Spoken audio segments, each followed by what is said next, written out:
you'll use when at the end of the meeting. We'll close that.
Okay, everybody ready? All right, I'll start that over.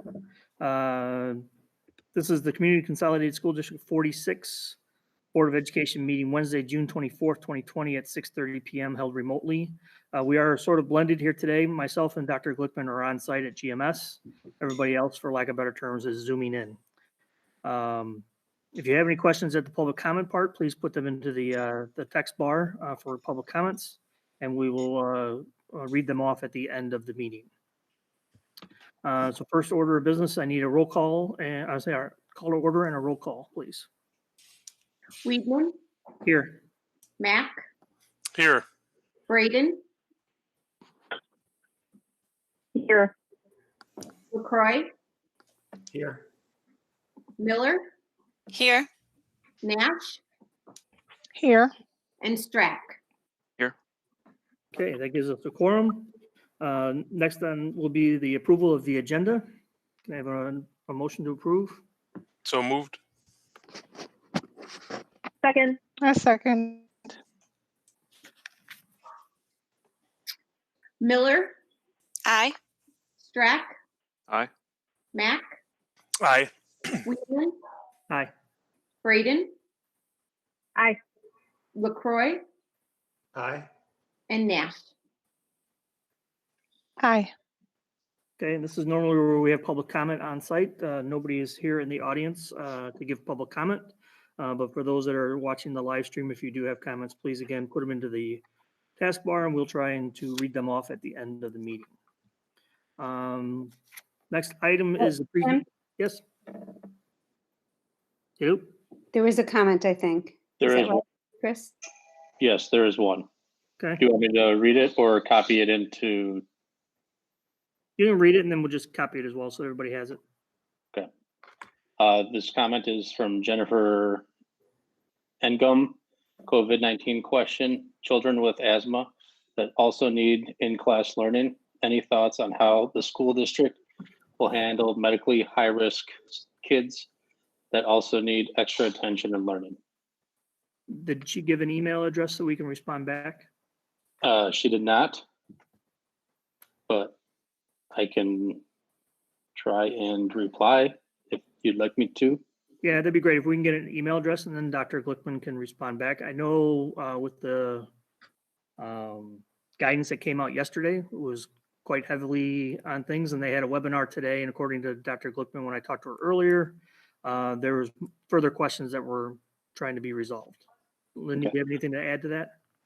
No, but I'll be happy to respond via email. I have a second one that has come in as well. Okay. This is from Tracy B. Hi, can the district look into allowing face shields as an option for student face coverings? Go ahead, Lynn. Sure, I can respond to that one because that is a conversation that absolutely occurred on the ISBE webinar today. That question was asked many times in many forms because the guidance as written does not, it does not appear that face shields will be allowed for students. That stated, the answer that we got verbally from ISBE was that indeed it would be allowed. However, again, that didn't really match what was written in the guidance that we received. And ultimately, after being asked 4 or 5 times, the person on the other end at ISBE said, you know what, we're going to get back to everybody about that in writing. So it appeared to me that they are still working their way through that, and we are awaiting that information. But I was one of the people that asked the question today. Okay. Again, for Tracy P., if you can provide your email address so that we can respond back to you when we find out. Any more, Chris? Any more, Chris? No, sorry, I'm trying to mute. No, there's no more right now. Okay. So the next item on the agenda is a presentation. We had asked for an update for our building bonds from Elizabeth Hennessy and the status of how all that is going for us. Yes, and I'm happy to give a brief introduction. This is Elizabeth Hennessy. She is the managing director for Raymond James and Associates. We've had the good pleasure of working with her, and as most school districts, I would say, in Illinois, has the good pleasure of working with her over the last, I don't even know how many years, but she's agreed to come in and give us a little bit of a presentation of the history of bonds and the debt in the district, and give us a little bit of information about where we stand now and what we can expect in the future. So with that, I'll turn it over to Ms. Hennessy. Thank you, John. Thank you so much. And thanks for having me here tonight. Nice to see you all. Can everybody see the presentation on the screen? We can. Great. Okay, so since 1990, the voters of the district have approved 4 bond authorizations in 1990, 94, 99, and 2004. The bonds issued in 2012, 2014, and 2015 were issued for the purpose of refunding the outstanding bonds for savings, and together resulted in over $6,245,000 in interest cost savings to the taxpayers. So that's the corpus of the bonds paid through the bond and interest fund that are currently outstanding. And then the district has 1 debt certificate outstanding for installing solar energy throughout the district, and that was issued in 2018. The debt certificate is different from the other bonds in that the payments come from the district's operating fund, so there's no separate bond and interest tax levy for the debt certificates. So here's the legal referendum authority and the various bonds that were issued pursuant to those authorizations. In March of 1990,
Grays Lake Middle School. So the debt certificates authorized a borrowing of up to $4 million. A large chunk of that was paid off in this past fiscal year. The interest rate is 3.5%. These are the semi-annual payments, but these bonds are actually paid out on a monthly basis. These bonds are callable at any time. So right now there's 2,581,680 outstanding, and these bonds can be refunded. They're with a local bank at any time. And given where interest rates are right now, it's likely you might be able to get a lower interest rate or be able to renegotiate those. But those are paid from the operating funds and not from a separate levy. Moving forward, we've got the 2015 bonds. This was a refunding of the remaining portion of the Series 2005 bonds, which was for Park East and Park West. There's 3 payments left on those, and the coupon rate is 5%, but the yield was much lower. And this is one of those refunding bonds that resulted in a large amount of the 6.2 million savings I referenced at the beginning of the presentation. Next, we have the Series 2014 bonds. Those mature in 5 years, and those are callable on November 1 of 2024. And just a little more color on that call date. Municipal bonds, unlike a home mortgage, can only be refunded at the call date. If they're refunded in advance of the call date, then we set up an escrow, which has some cost to it and eats a bit away at savings. So to do this on a tax exempt basis, we need to wait till November 1 of 2024. The rate on this bond is pretty low at this moment, 3%. So even if we could refund it in advance, I'm not sure we'd have a lot of savings there. This refunds a portion of the 2005 issue as well. Okay, so let's go to the next page. Here we've got the 2012 issue. That was also a refunding of those 2005 bonds, and that is callable November 1, 2022. So that's coming up sooner. These rates are pretty low at 245 and 260. There's a 4% coupon here, which will have some savings in that largest maturity in 11/1/24. So we'll continue to monitor that and look for savings on that. So that was 2012. Then we go to 2002, and these are bonds that come from prior referendums, and there's only 2 more years outstanding. These do have high coupons on them. They were a certain type of bond called a capital appreciation bond. They were issued pursuant to the 1999 referendum, and that again was to acquire land and build those 2 buildings, Frederick and Prairie View. Portions of these bonds were refunded in earlier issues in 2014 and 2015. Then the 2001 bonds have just one last payment on 11/1/21, and that was another one of those capital appreciation bonds with the higher interest rate. And that was issued again pursuant to that 1999 referendum for Frederick and Prairie View. So that's all the issues you have outstanding. I'll just pause here and see if you have any questions before I go on to the debt limit. Okay, so the debt limit is really in 2 pieces, and you've got a new EAV here for 2019 that went up a little bit, so that's nice. But the bonds that were issued pursuant to the 2004 referendum and the bonds that were refunded in that referendum are all subject to this 15% debt limit. So the news here is that you can't really issue any additional bonds subject to the 15% debt limit unless you were to go back and get another exploding enrollment pronouncement, which is probably not going to happen right now. So the debt limit that's the practical one for you to look at now is the 6.9% debt limit.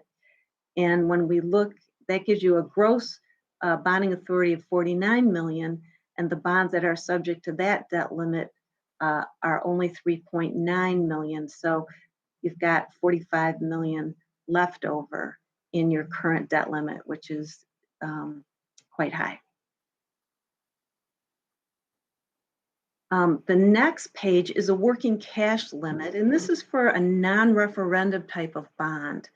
And it's a statutory formula, and it refers to the old maximum education fund tax rate plus corporate personal property tax and EBF funding for the most recently audited fiscal year, times 85% gives you a gross working cash limit of 32 million. Then you subtract the greater of working cash bonds outstanding, of which there are none, or the working cash balance, which is currently 2,810,000. So you have a net working cash limit of 29 million. The thing is, though, you can't issue all that without what's called a debt service extension base. And the district does have one of those. And what that is, it's part of the tax cap. So back to the year 1994, they amended the tax limitation law to allow issuers that are capped, including Lake County issuers, to issue bonds for working cash, life safety, or funding bond purposes, as long as the payments didn't exceed what the levy for bonds was in 1994. And the district had a levy back then of around, maybe 450,000.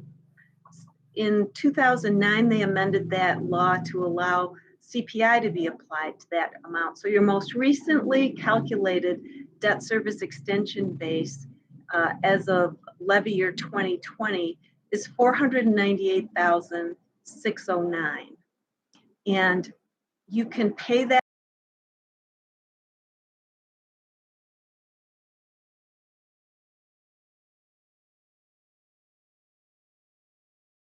$98,609.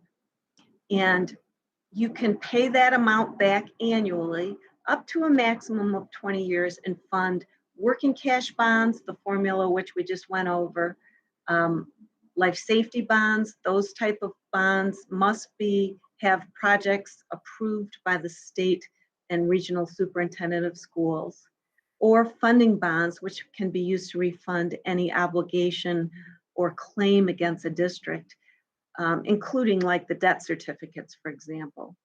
All three of these require a public hearing, and funding bonds and working cash bonds require what's called a petition period, which requires a publication in the newspaper showing, telling the community your intent to issue the bonds and allowing for a petition period, which runs over a 30-day period. And if 10% of the voters would submit a petition, that would cause that to go to referendum. So the district has never issued any of these type of bonds, working cash bonds. So you see that the remaining debt capacity in this chart shows that that's completely available if you would ever want to access that. Here we've got the equalized assessed value, and you can see your 2019 EAV went up 2.92%. We're assuming in future years it just goes up 1.5%. Here's the debt base increased by the 2.3% CPI we're going to have for your levy into 2020. And then here is the current referendum debt service. 2019 levy year has already been extended. So the good news is you really just have 5 more levy years to go till these bonds are paid off. The payments are pretty stable at $7,650,000 or so a year. There's a little dip here in 22 and a little bit higher payment in 23. But when we have an opportunity to refund some of those bonds that we talked about in 22 and 2024, we can smooth that out or make adjustments. But the tax rate for debt service is about $1, but it will only be there for another 5 years. And then after that, it goes away completely and the district will be completely debt-free, except for the debt certificates if you still have those outstanding at that time. So here's a graphic that shows those payments in the blue bars. We have that dip and a little increase. And then the green line is the tax rate for debt service, which relates to this axis. So you can see it's, around $1. So I've gone kind of fast. I just wondered if you have any questions. I just have one, and it might be just more trying to refresh my memory. Sure. When we did redo those bonds in 13 and 14 or 14 and 15, whatever years it was, I want to say that the estimated savings at that time was a little over 4 million. Did something change to make that go up, or am I just remembering wrong? I think we just added all the refunding bonds together, including the 2012. Okay. So that's a refunding from all of those bonds. Okay. So over the life so far, we've been able to save the taxpayers 6.2 million in tax payments. In interest, yes. Yeah, in tax interest. payments. Mhm. Okay. All right. Well, I don't have anything else. My big thing was I wanted to be able to, educate the public of the changes that we made in the past of where we stand, and then because a lot of people had been asking me when our bonds were falling off the tax rolls. So this was a good time to have that presentation to let them know when they're going to eventually fall off. Yeah. It's coming up, and I think between now and then, there'll be some opportunities to save a little more interest with refunding. Okay. Anybody else have any questions for Elizabeth?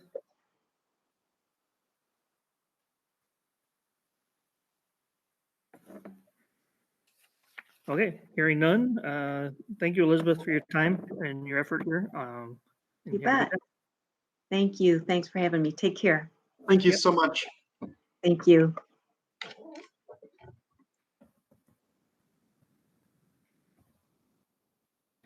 Next on the agenda are board reports. Anybody have anything to report?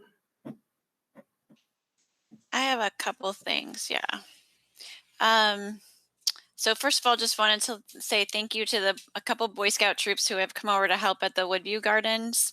That's been much appreciated. And then you had asked, or we had agreed that I would attend the county board meetings to give you some feedback or some information about that. And they had a town hall this week.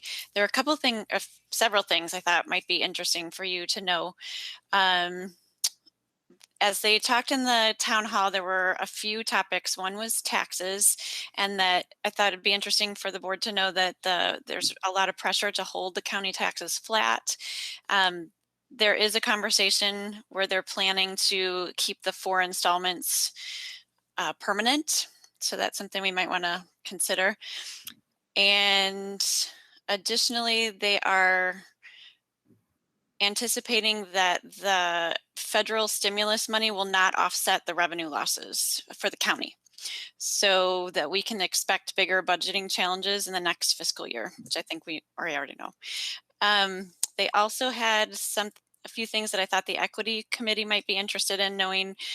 There are 150 contact tracing jobs available at the county level, and Round Lake is one of the areas that they are recruiting from. So I can put the website in the chat in a minute.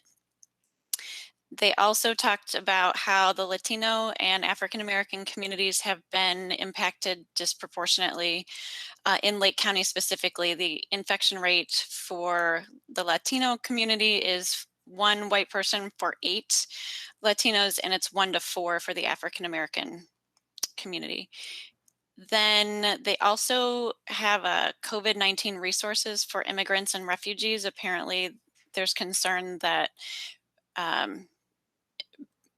that immigrants and refugees are not pursuing health care. And so those resources are available to them. And then 2 more things. They are looking at eviction bans, and those will lift in the near future. And when that happens, the county will likely see an increase in homelessness. So I think that might impact us and our kids. And then the last thing for the county is that they are looking at mass vaccination distribution sites, and they're planned for the Lake County high schools. So I thought we might get questions about that. So that's the Lake County Board.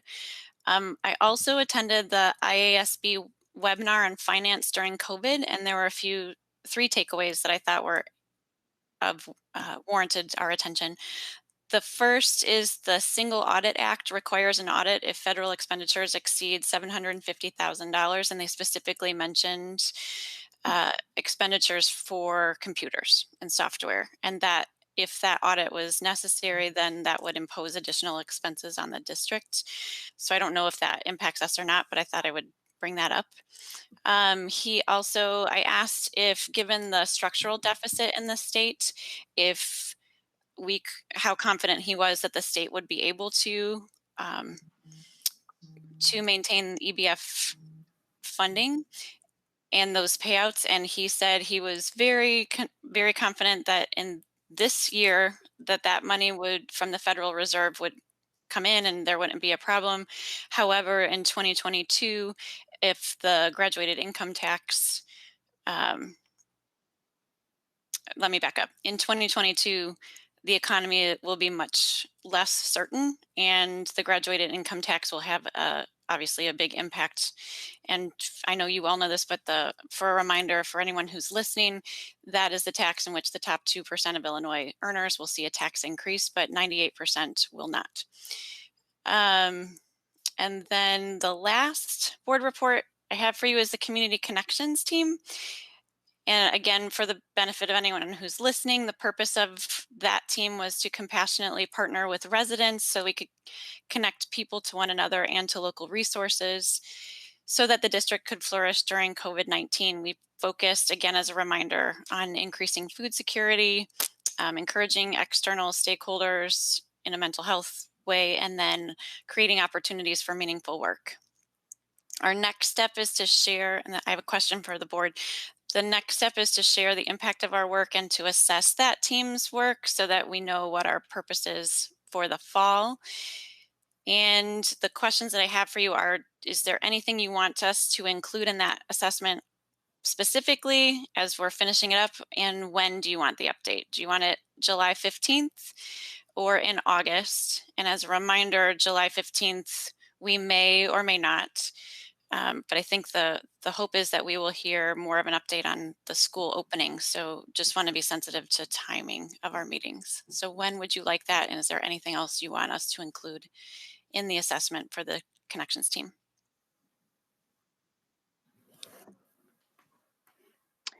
Hey, Christy, this is Tamika. Thank you so much for that robust update. You covered a lot of ground there and it was really informative. I have a question that may help inform what I may like to see in the future update. And it was around the first topic that you had covered in terms of just projections and homelessness expected to go up. And I was just curious if we had a baseline as to what the homeless rate looked like for our district to currently, and then what if any projections were provided by county, because I think that's something that we may want to incorporate into the future meeting. Yeah, I didn't hear anything about that. I think that maybe Lynn knows more about Yeah, that I than can, I do right I now. can jump in simply to tell you that we do keep data of our families that identify as being eligible under the McKinney-Vento Act, also known as the Homeless Act. I don't have that data at my fingertips, but I would be very happy to share that information at the next meeting if you like. That'd be helpful. Thank you, Lynn. Certainly. The only question I have is, as I don't know exactly all that's in your assessment already, could you send it out so I can look at it, or so everybody can look at it? That way we might be able to generate questions off of that, or is it someplace I can go look for? Yeah, it's not complete yet. So as soon as we're about to send out the last of a few surveys, and once we have the responses back, then we'll be able to compile everything and I can send that out to you. Do you want it in July or do you want it in August? And as a frame of reference, again, the July meeting, I just want to make sure there's as much time as possible for the back to school discussions.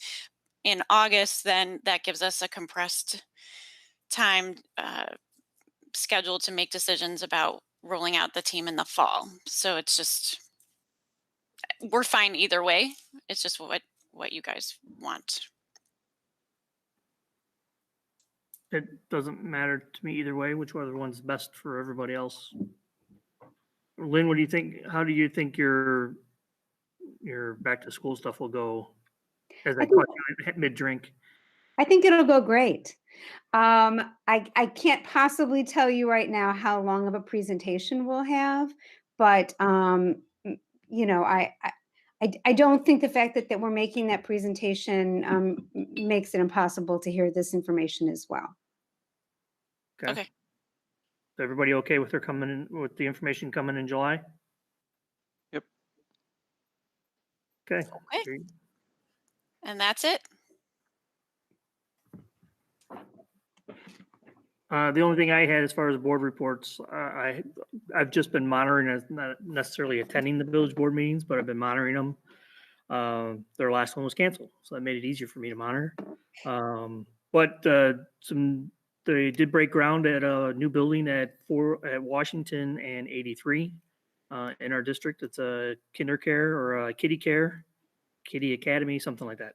And it's supposed to be some other outbuildings that are going to go up there, so that'll help a little bit with tax rolls. There's supposed to be a couple other gas stations that are coming into our district. And I think next year we should see the medical facility building at Rollins and Hook come onto the tax rolls as well. So there's a little bit of new construction growth, at least, that should help offset some of this as well. Hey, Jim, do you know how we monitor whether the impact on our taxes with the new construction? Just out of curiosity. The county usually gives them a report. Okay. Kind of a rough estimate of what's going to be coming on the tax rolls. That's really about, I think that's the only way you find it out, right, John and Mary? Yep. Pretty much. They send a notification usually around September or October saying here's new properties that are coming on the roll when we ask. So they're able to give us that information around that time. Do you know if that's a net gain or if it's just the additional?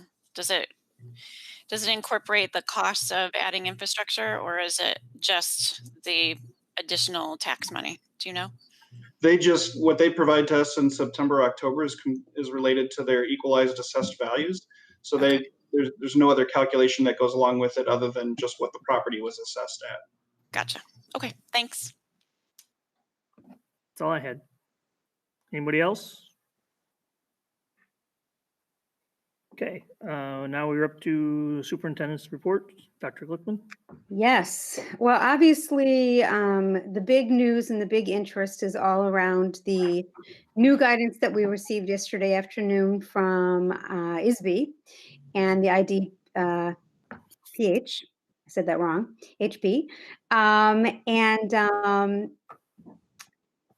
But that'll all wait until later because we have a lot of other things to talk about, and that'll be a report that some colleagues and I will talk with you about later.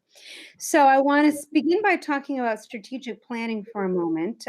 This came up at our last meeting, a question about where we are in moving forward with creating a plan. So I want to just share a little bit of information with you now and talk about some things we might do moving forward. So first of all, I wanted to share that I had originally intended to come to you, board, with a few options.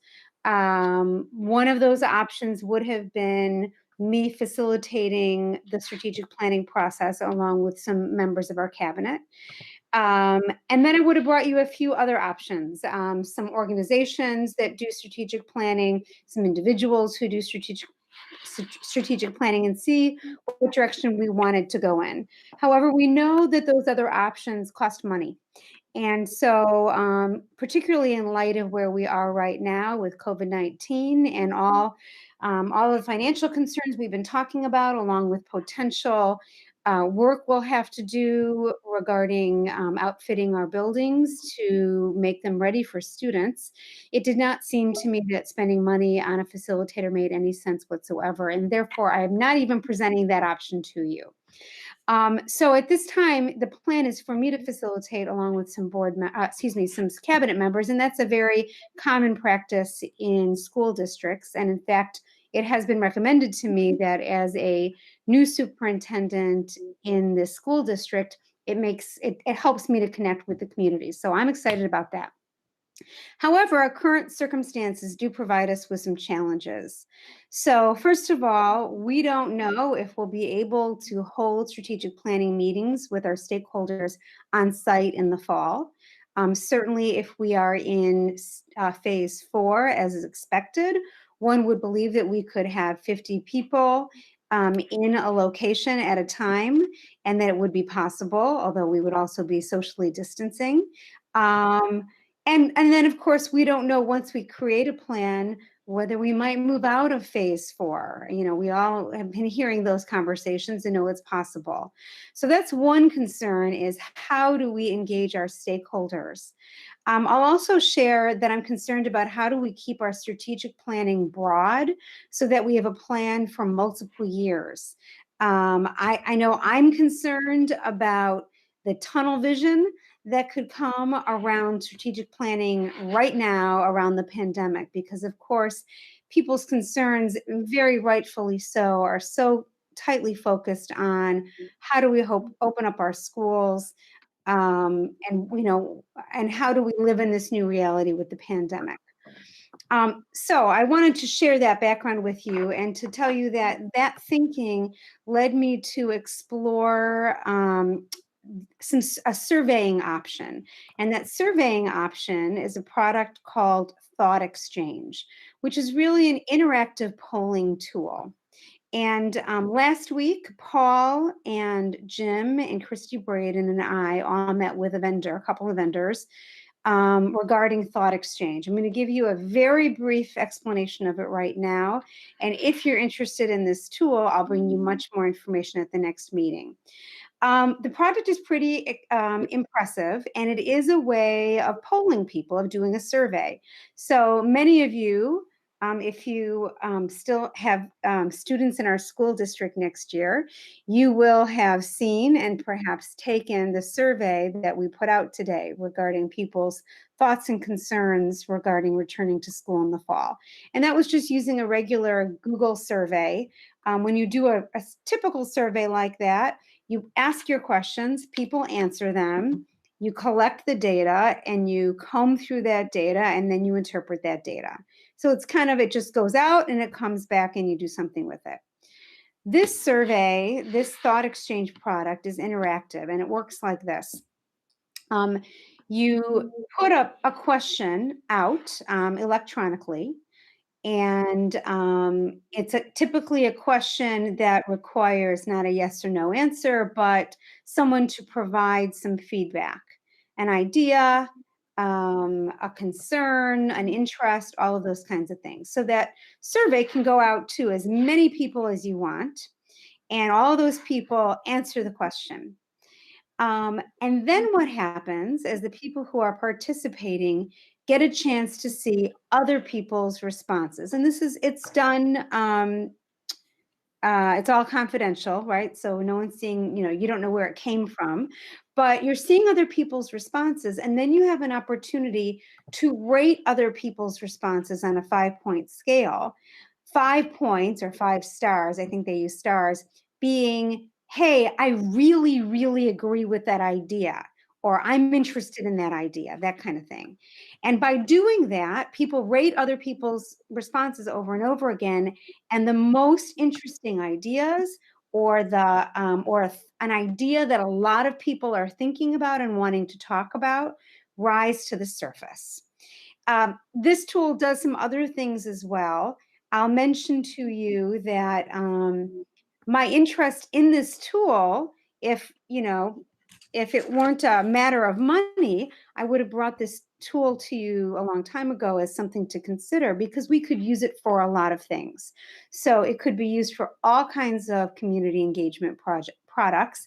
It can be used internally for all kinds of staff polling, for staff development. So for example, we could gather a group of teachers together who are wanting to teach about something, and we could do a live survey right then and there to get a conversation started. It has many uses. But I wouldn't be bringing this to you right now if we weren't talking about strategic planning. So of course it comes at a cost. There are different pricing options depending on whether we have one leader, which is all we would really need in order to do it for strategic planning, or there's another cost for 5 leaders. And if we wanted to expand further and have, for example, all of our principals in the school district have the option to use this tool, of course, it comes at a larger cost as well. So my intent at this point is to continue to explore options. There may be other options that do similar things, although I'm told nothing does anything quite this interactive. But I can look into a few other options and bring all of that back to you at the 7/15, the June 15th board meeting, to get a sense from all of you what your level of interest is. Of course, I mentioned that it comes at a cost. We're in the process of building budgets. If we have an interest in this, it would then become my responsibility to come up with how are we going to fund it, which, I always look at the budgeting process as understanding, okay, if we're going to do this, when we are under a pretty careful cap, which of course we are right now, what are we not going to do? So that's what I would be looking at. Does anyone have any questions or comments about any of this? Or I wonder if any of the people who were a part of the first round of looking at it have any comments that they want to make.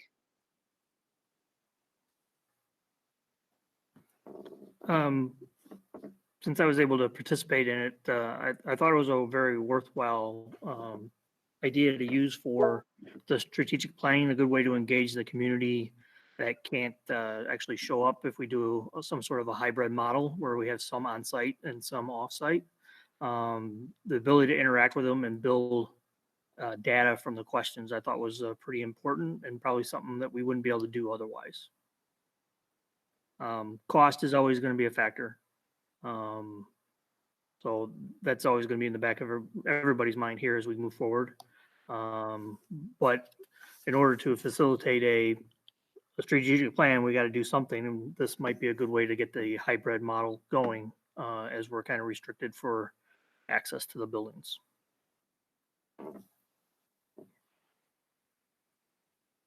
Anybody else? Lynn, I just have a question. Oh, did someone else have one? Go ahead. I just was wondering if, because when you started, you said that you would facilitate with this tool, but the cost of the facilitator would exceed. Like, what's the differential? But why a tool? Not, and I love this tool, but why a tool and not a person? Absolutely. No, that's a great question.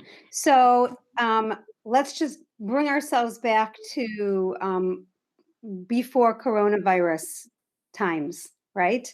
So at those times, I was, envisioning what this would look like. I was not considering thought exchange, and was thinking, okay, so am I going to bring you these options of a facilitator, or, am I just going to recommend that I do it on my own? And so I was in the middle of all of that when, of course, then coronavirus hit. The purpose of using this tool is not a replacement for a facilitator. So think about it this way. If we brought in a facilitator, that facilitator would still be in the same position that I would be in and my cabinet would be in, facilitating without potentially being able to be on site. So I'm not looking at these. I kind of feel like these are apples and oranges. The interest in looking at thought exchange is simply a way to engage more people, not to take the place of a facilitator. So if there was a facilitator that, like a volunteer or someone, a company that would pro bono, would that free you up so that you could be more a participant than the facilitator, or? Well, Yeah, I suppose so, but I'll tell you that I really am pretty engaged in the idea of facilitating this process, and have spoken with quite a few superintendents who have done it themselves. Mhm. So, if it were the board's pleasure for me to consider, try to bring somebody in, I would. I guess that would be at the board's pleasure. Yeah, I Yeah. think, and correct me if I'm wrong, I thought protocol was that the facilitator was a neutral party. And someone, not that you're not, Mhm. but that was Right. someone who was outside the process that who would come in. So Yeah. it's just a different, maybe it's different in education. It's just different from what I Right. thought was the norm. No, I So- think when you're talking about the purest possible process, I would not disagree with you about that, Christy. Okay. Yeah. And I have no doubts about your capability in it. I No, think no, I great, don't. but I wouldn't think so. I also don't necessarily have a method for shooting out into the world and saying who wants to be a pro bono facilitator for us. okay. You know. And I think I talked over someone, Christy. I don't know if it was you or if it was someone else that had something. Thank you, Lynn. Sure. Christy Braden. Oh, I was just going to add that, as Lynn mentioned, one of the reasons I attended was to kind of compare it to other tools that I've seen used in similar circumstances, and did like the data on the other side, the ability to vote, and just the data that comes back. I found it to be unique among other tools that I've seen. And as Jim mentioned, there's a range of ways to do this at a range of costs. And so one of the things that we talked about was just providing a few options at a few price points. And I think that's then up to us to decide how much do we want to invest and what will we get for that investment. Yeah. Anything else? Okay. Would you like me to bring more information, more specific information to you at the next meeting? Please. Okay. I'll be happy to. All right. The next topic, I'm actually going to hand over to Dr. Diaz. I've asked her to speak for a moment about the very recent visa ban and how that affects our staffing, and very specifically the teachers that we were intending to bring over from Spain. And I realized that was kind of a spoiler alert. But go ahead, Stephanie.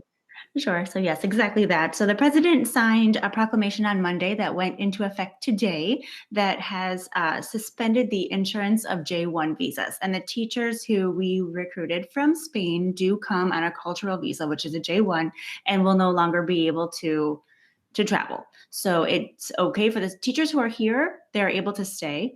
But if a teacher were to have left and gone back to Spain for vacation, then they are also then in the visa ban. So our 2 teachers are able to stay, but the 2 teachers that we wanted to bring over can no longer travel.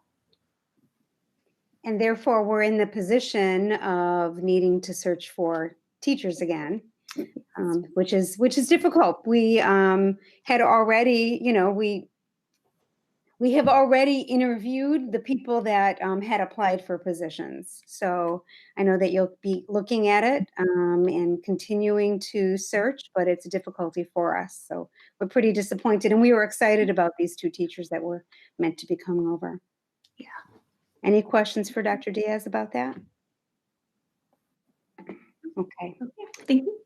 And my last topic is an acknowledgement that we are saying goodbye to 4 administrators at this board meeting, 2 of whom are here with us on the call tonight. This is our last board meeting of the 1920 school year.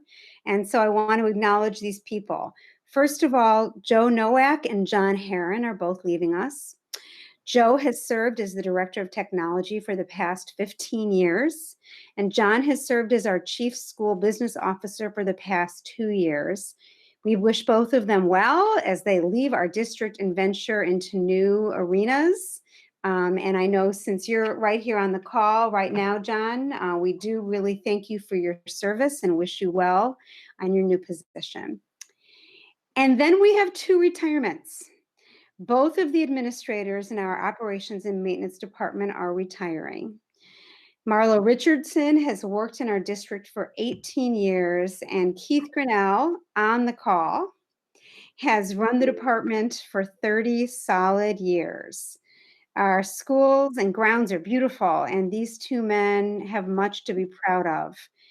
We have a lot to be grateful for. And I have to pause there and just comment that as Elizabeth Hennessy was sharing information about our bonds, I was thinking about her presentation in light of, Keith, what you've done. Because as she started back to the beginning of her presentation, you have been there for all of it. All of that building is something that you have participated in and helped to lead. And I'm sitting here in this room right now, so I can't see the splendor of all of GMS at the moment, but we know that this school district is absolutely beautiful, and I hope that you feel very, very proud. So good luck to you. Good luck to Marlo, who has given 18 years to our school district. Both of you deserve a long, healthy, and fun retirement. So thank you for your work. Thank you very much. It was a fun run. Thank you. Thank you. Thank you. Wait a second, I got something for you. What was that? I think I got something for you. Hold on a second. See if I can get it to work. Uh-oh, I'm a little afraid. Oh, don't be afraid. It's okay.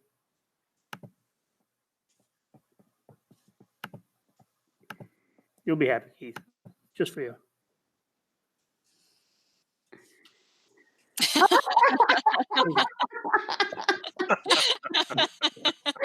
Oh my goodness, that is wonderful. For you and Marlo.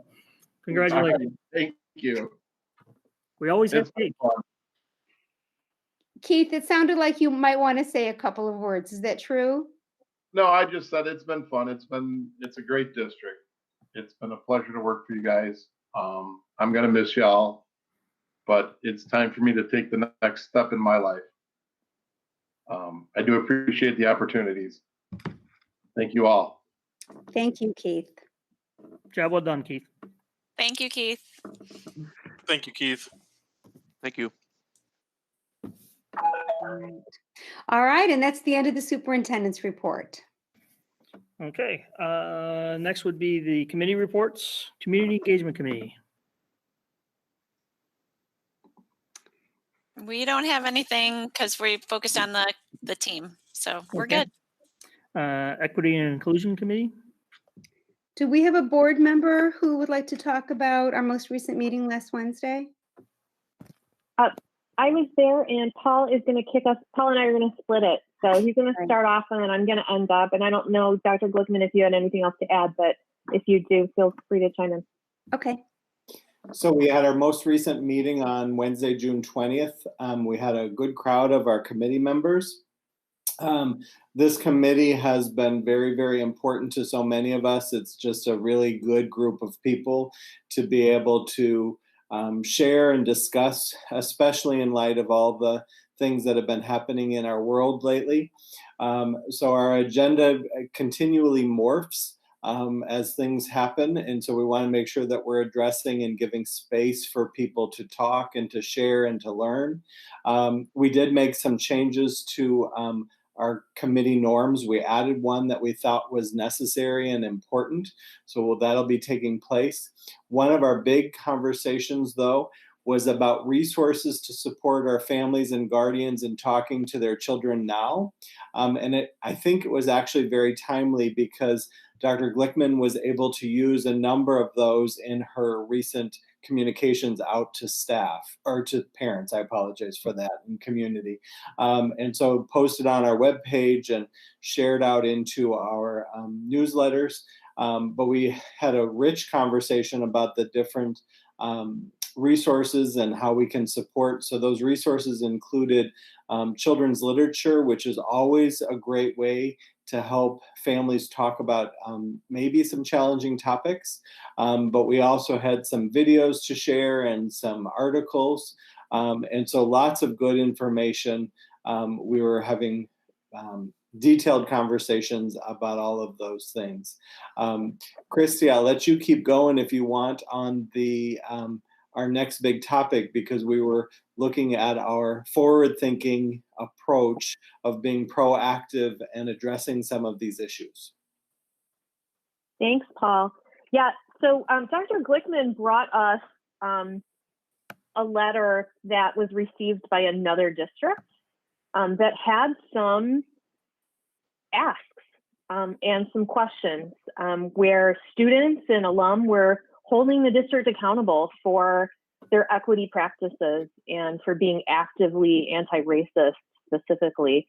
And although we did not receive such a letter, I was so glad that Dr. Glickman brought us the letter, because it's from youth, and youth are leading a lot of the movements around equity that are happening right now. And so we were glad to hear that voice in our committee. And it also laid out a really great list of topics that we as a district should be, as Paul said, not waiting to get a letter, but proactively addressing, and including things like what actions are we taking to ensure greater equality in the district? What is the forum for dialogue between school leadership and community members for the purpose of input, education, and ideas on the topics of diversity, race, and inclusion? How are we addressing and improving the lack of diversity among staff? What kind of unconscious bias training have we undertaken? What kind of standards do we follow to ensure equality? It led us to a robust discussion, both in the committee, just about where we think we've actually built a good foundation and have done some of that work, and where we need to take further action and focus. One of the things that we talked about, of course, although our youth, it probably makes young people want to just curl up and sleep.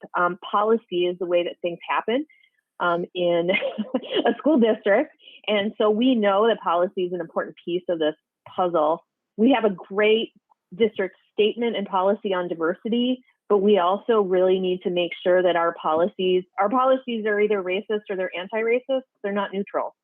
And so we want to undertake the work of ensuring that they are indeed anti-racist and taking a very close look at them to make sure that that's the case. And then just, some other ideas that we have for areas of focus moving forward. So we're continuing that conversation. We have some homework to do to digest that list and to come back with our thoughts on what are the buckets and how can we sort of divide and conquer then to take proactive action on these topics.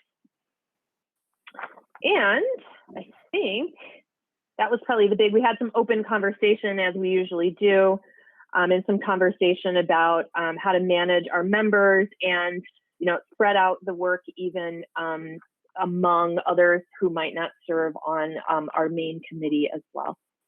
So another very productive meeting. So we've identified our dates for moving forward. So our next meeting will be on July 8th.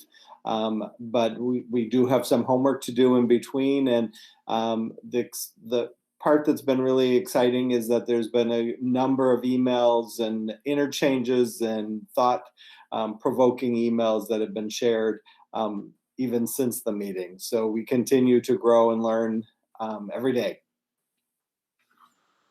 I just wanted to jump in with one piece. Christy, as you were talking about those policies and that nothing is neutral, it's either racist or anti-racist. If that term anti-racist feels unfamiliar to anyone, I just wanted to recommend a book. I'm in the middle of reading a book that is literally called How to Be an Anti-Racist, and it is truly outstanding.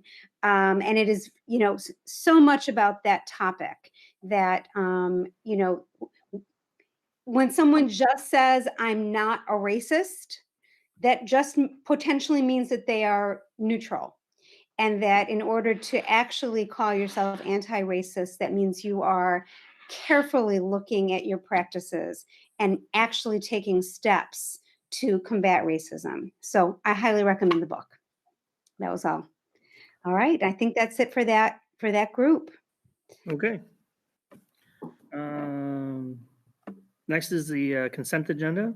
So I need a motion to approve The consent agenda, including the personnel addendum that was given out earlier. So moved. Second. Braden, Aye. Nash, Aye. LaCroy,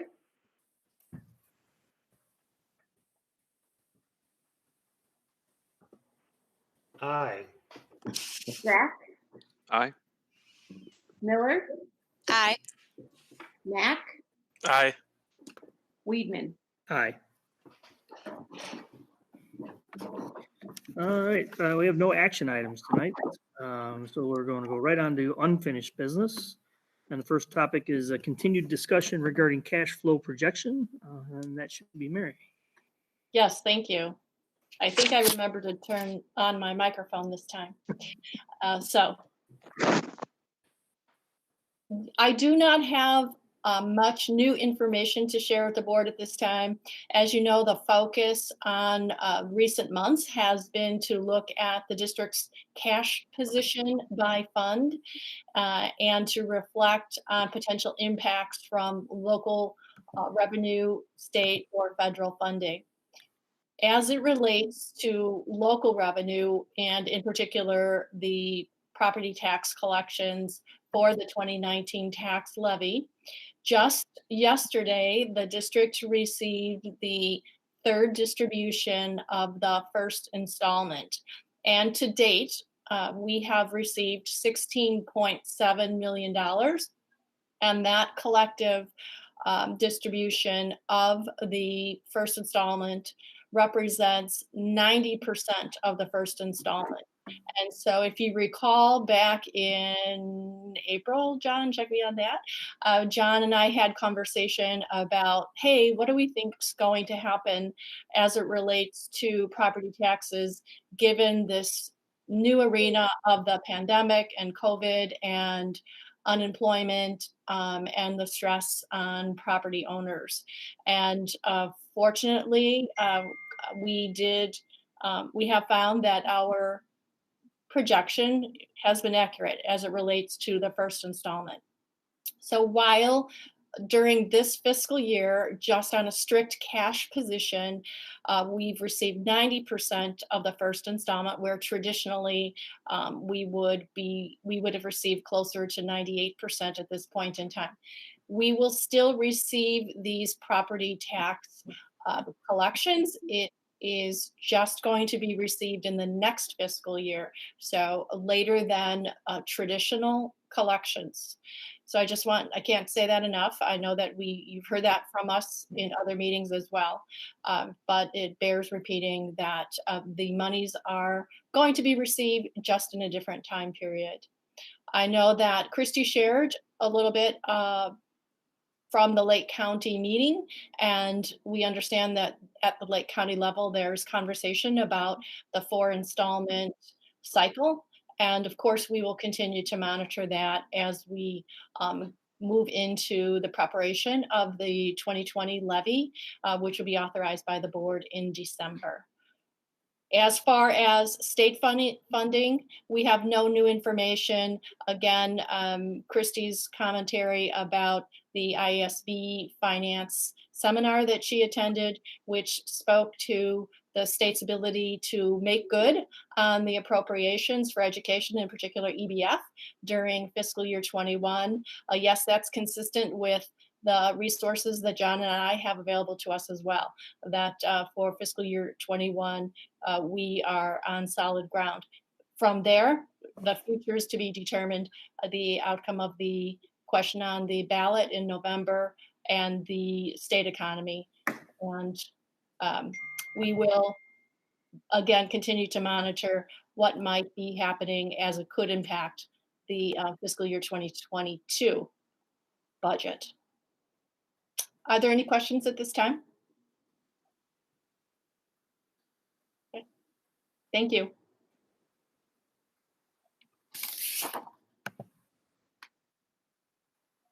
Okay, next is the opening up update.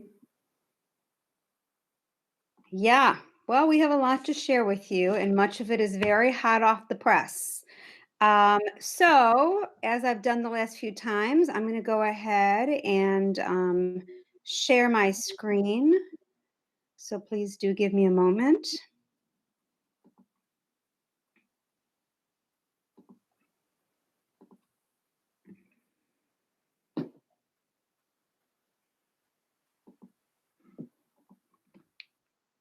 All right, are you seeing the presentation? Yep. Okay. All right. So I'll go ahead and get started talking about the guidance from ISB and IDPH.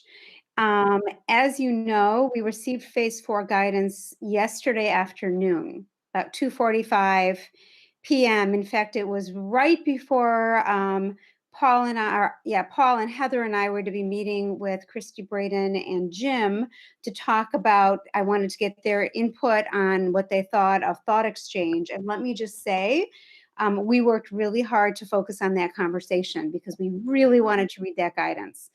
And I want to start by giving you this kind of a high level view, which is that the overall strong recommendation that we read over and over again in that guidance is that in-person instruction is strongly encouraged, quote, provided that the school is able to comply with capacity limits and implement social distancing measures. And we'll be talking about that a lot at the beginning of this presentation.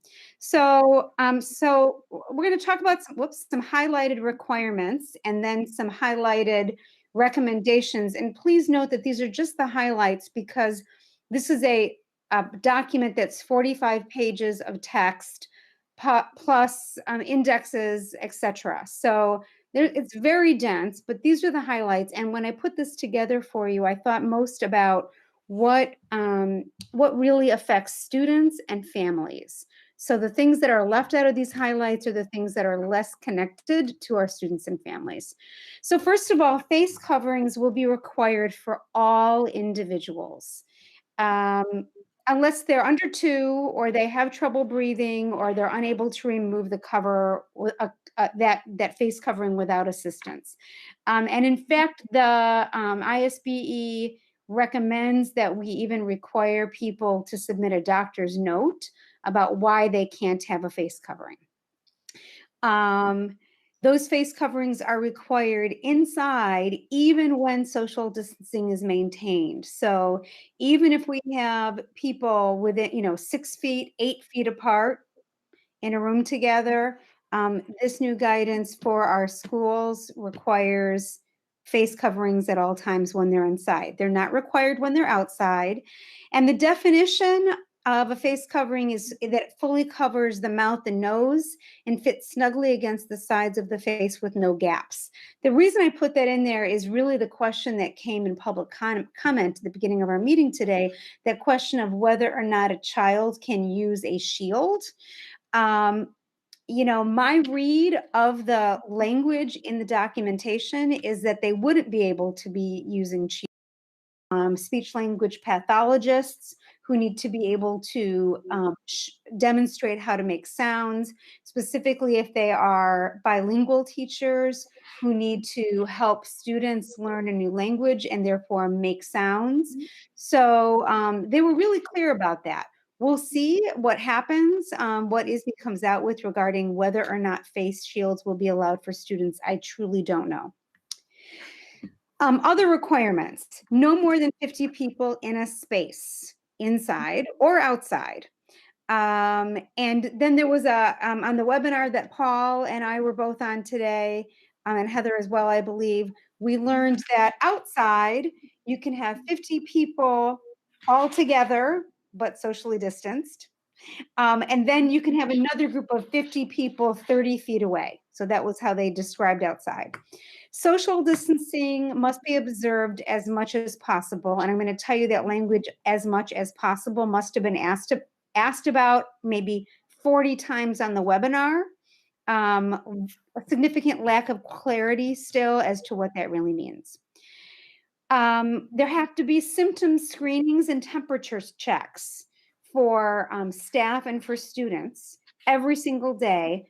There is a caveat. You can require that individuals self-certify that they're free of symptoms before entering the school building. So it's one or the other.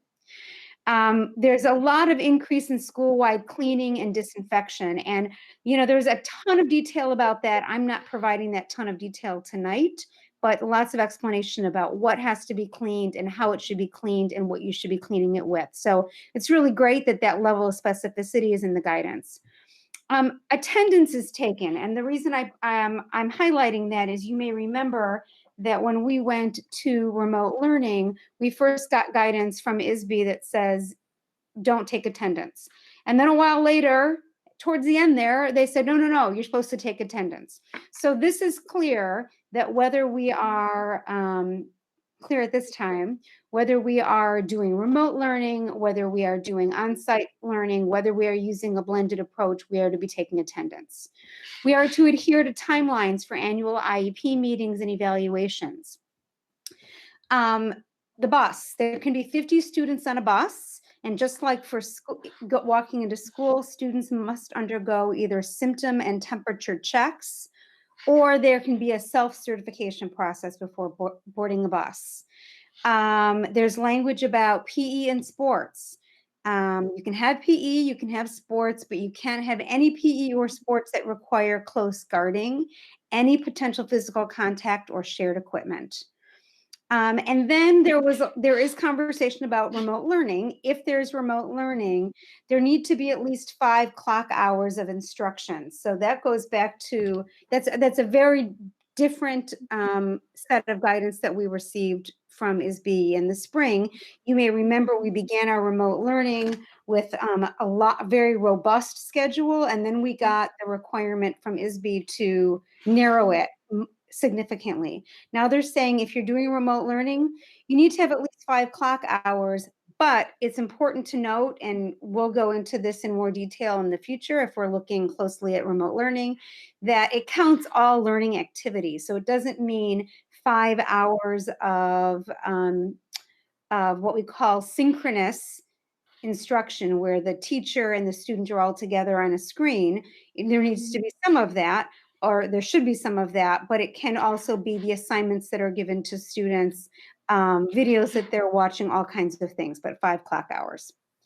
All right, that is the end of the requirements that I'm highlighting, and now I'm going to the recommendations. And this first one I've already shared with you, but it bears repeating because it came up so often in the guidance. In-person instruction is strongly encouraged, as long as we can comply with those capacity limits and implement social distancing measures. And it goes on to say that schools that are unable to adhere to IDPH requirements may choose to implement blended remote learning days.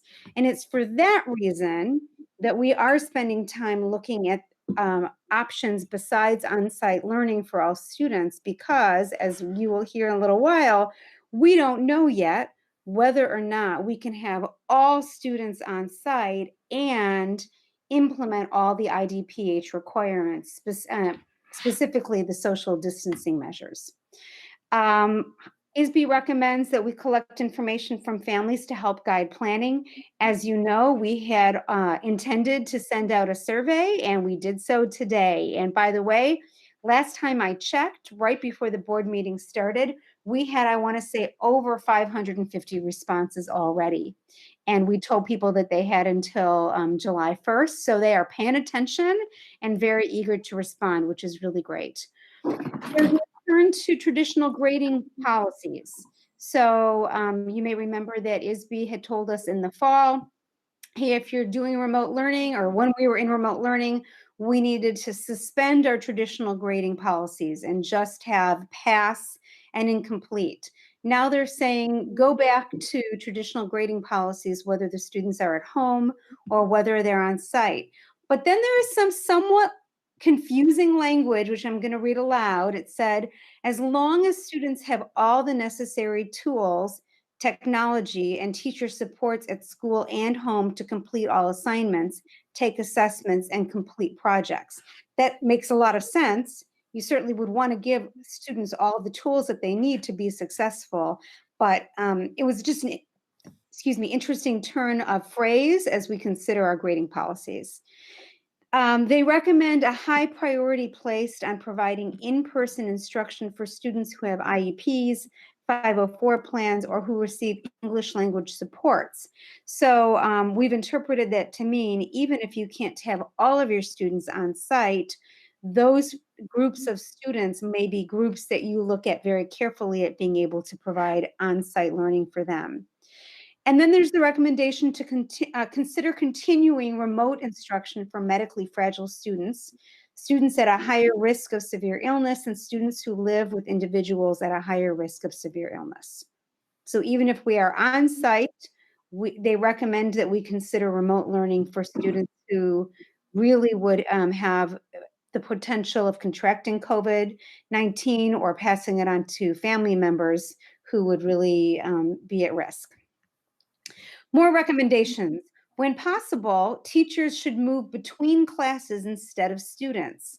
That is not as big a deal at the elementary grades, although certainly it affects things like what you're doing with art class, what you're doing with music class, but much more complicated at the middle schools. So that's something that we are going to have a lot of conversation about. They recommend that we consider the child care needs of the community, and that was really that was under the heading of trying to get people back on site and acknowledging that if we don't have on-site learning, then we will have families who have childcare problems and potentially put families at a higher risk of contracting COVID if children are with one group of students at school. If, for example, we were to do blended learning and students who are at one set of students at school and then they go to childcare and they're with other children, that could increase the risk of contracting COVID-19.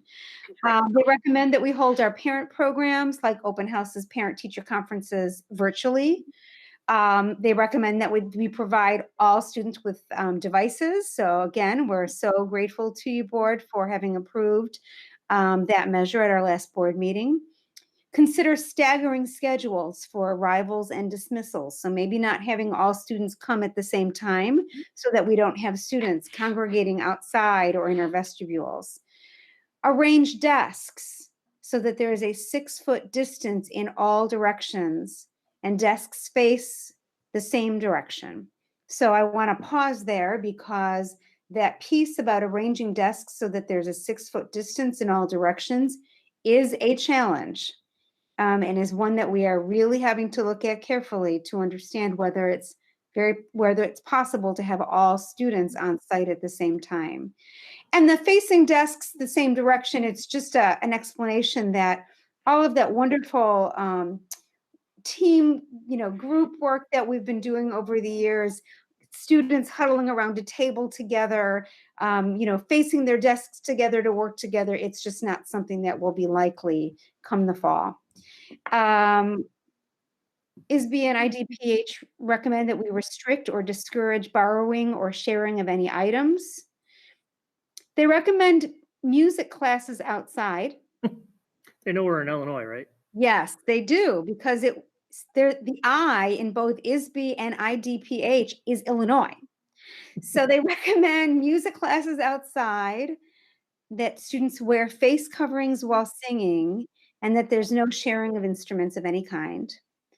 A suspension of the use of lockers is recommended, and suspension of all field trips is recommended at this time. Then there's a lot of recommendations regarding if someone is sick. And again, this is just the highlights of that. And actually, if I remember, this is not recommendation, this is requirement. If someone is sick, that child or adult must be isolated from others and sent home. And you're going to hear me talk about that in a little while too, because we have to figure out where that person is going to go while they're waiting to get picked up. They cannot return to school if they had COVID symptoms until they're fever-free for 72 hours without fever-reducing medications, and until it's 10 days after the onset of symptoms have passed. As well, there's language about what to do if someone has been in contact with someone who's infected or suspects being infected. Those people as well have to be isolated from others at home and monitored for symptoms for 14 days. So we acknowledge that if we are back on campus, there's plenty of reason to imagine that we will have people in and out.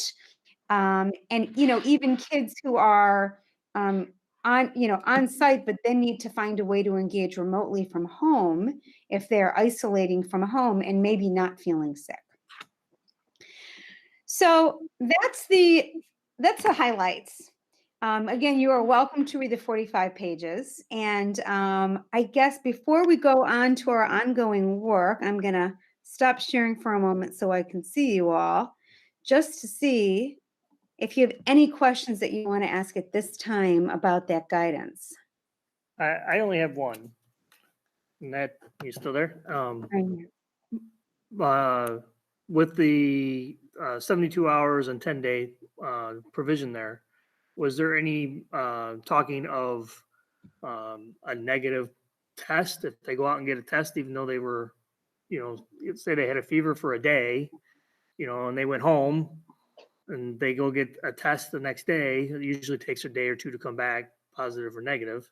If it comes back negative, is there a reason why they can't come back? I will share with you that my understanding is that they would be able to come back, but I think that is probably another place where we need more clarity. Okay. Yeah. I have a question, a real quick question, Lynn. Or sorry, Tamika, go ahead. No, go ahead, Stephen. Okay, thanks. So I have a particular concern, both, as a dad and as a teacher, with the IEP and the 504 students, and reading the recommendations that, so the first recommendation says that there's a high priority for, in-person instruction with those students who have IEPs and 504s. And then, a couple lines down, it says, but for these particular categories of students, they need to remain at home, or it's recommended that they may consider, remote learning. Given situations that I find myself in and or other families that I know of, has the state had any discussion about how to extend that high priority to both categories, and what additional services might be provided to the groups of families that might find themselves, for lack of a better word, almost forced to stay at home if that recommendation continues? So, for example, if there's a high priority on students that have IEPs and 504s that can have in-person instruction, are there ways that the state is recommending or conversations that are being had for services to be delivered to the home for the students that are required to be remote learning? Because I know that as a special needs father, I am not trained in that area myself with my own family, and I know I'm not speaking for myself only, I'm speaking for a large part of the community, that if there are those students, and if the state is saying there's a high priority on learning for those students, how are they going to compensate for the students that they are highly recommending continue to stay at home? Heather, is it possible that you'd like to try to respond to that one? I will try. Yeah. The truth of the matter is, I don't have a really strong answer yet. We just got the guidance yesterday, and leading up to that, I've been meeting with the Lake County directors regularly and some small groups, and we have just been playing through every scenario possible and trying to figure out how we can provide the provisions of FAPE for all of our students in any of the arenas that we may have to offer education in. And some of that's reviewing our practices in both remote options. You really have to start looking at medically fragile, don't necessarily have IEPs or 504s. It's a much broader band of populations. So we really have to look at a range of how we meet all learners in both, almost both models. So I don't have a good answer, but it's something we're constantly. And I definitely wanted it to just be out there on the table as part. And I know you all are having that conversation. I was curious more from the state when they use high priority on one and then shift it away on the other, and what they've been talking about. So it'll be interesting to see. Yeah, and I'll just and Heather, when I handed it off to you, it wasn't because I thought you were going to have the answer, because we're in all the same meetings, right? I think you were on the earlier webinar than Paul and I were on today. The one we were on, there was some, I would just say, some confusing language that was shared that basically said, yeah, prioritize these students, but make sure that you're not discriminating and making requirements that are discriminatory. And so that's an oversimplification of how it was stated, but kind of a lot of back and forth. And yeah, that's a lot of the fears I've been sharing, even with our cabinet members today, that I have intense fears about discriminatory practices, yet protecting those students that need it the most, and customizing for every learner and medical need and behavioral or social emotional need too. We have a lot of those types of scenarios as well that we need to make sure we're looking out for. Yeah, and obviously I'm assuming the high school is probably hopefully having the same conversation. I talked with Mark today, and we may have had a breathing moment trying to work together. Well, thank you both. I appreciate it. Thank you. You're welcome. Tamika, I think you had a question or a comment? I did. It's actually two. So going back to, and I think Jim was talking about this, was like the 72-hour window. I guess where I'm a little confused is, how will we be able to delineate between like what's flu fever versus COVID symptom, and and then what's the impact to the other children that's in the classroom? Right. I can make a stab at it. Okay. I work with the nurses, so they're in our opening team. So they're sorting through all of the recommendations from the medical world. But honestly, I don't think we can discriminate anything without formal testing. And my biggest hunch, while not confirmed, I think they're going to have to give us an FAQ on our guidance still. My biggest hunch is that we are going to treat it as COVID until we know otherwise, from a symptomatic angle.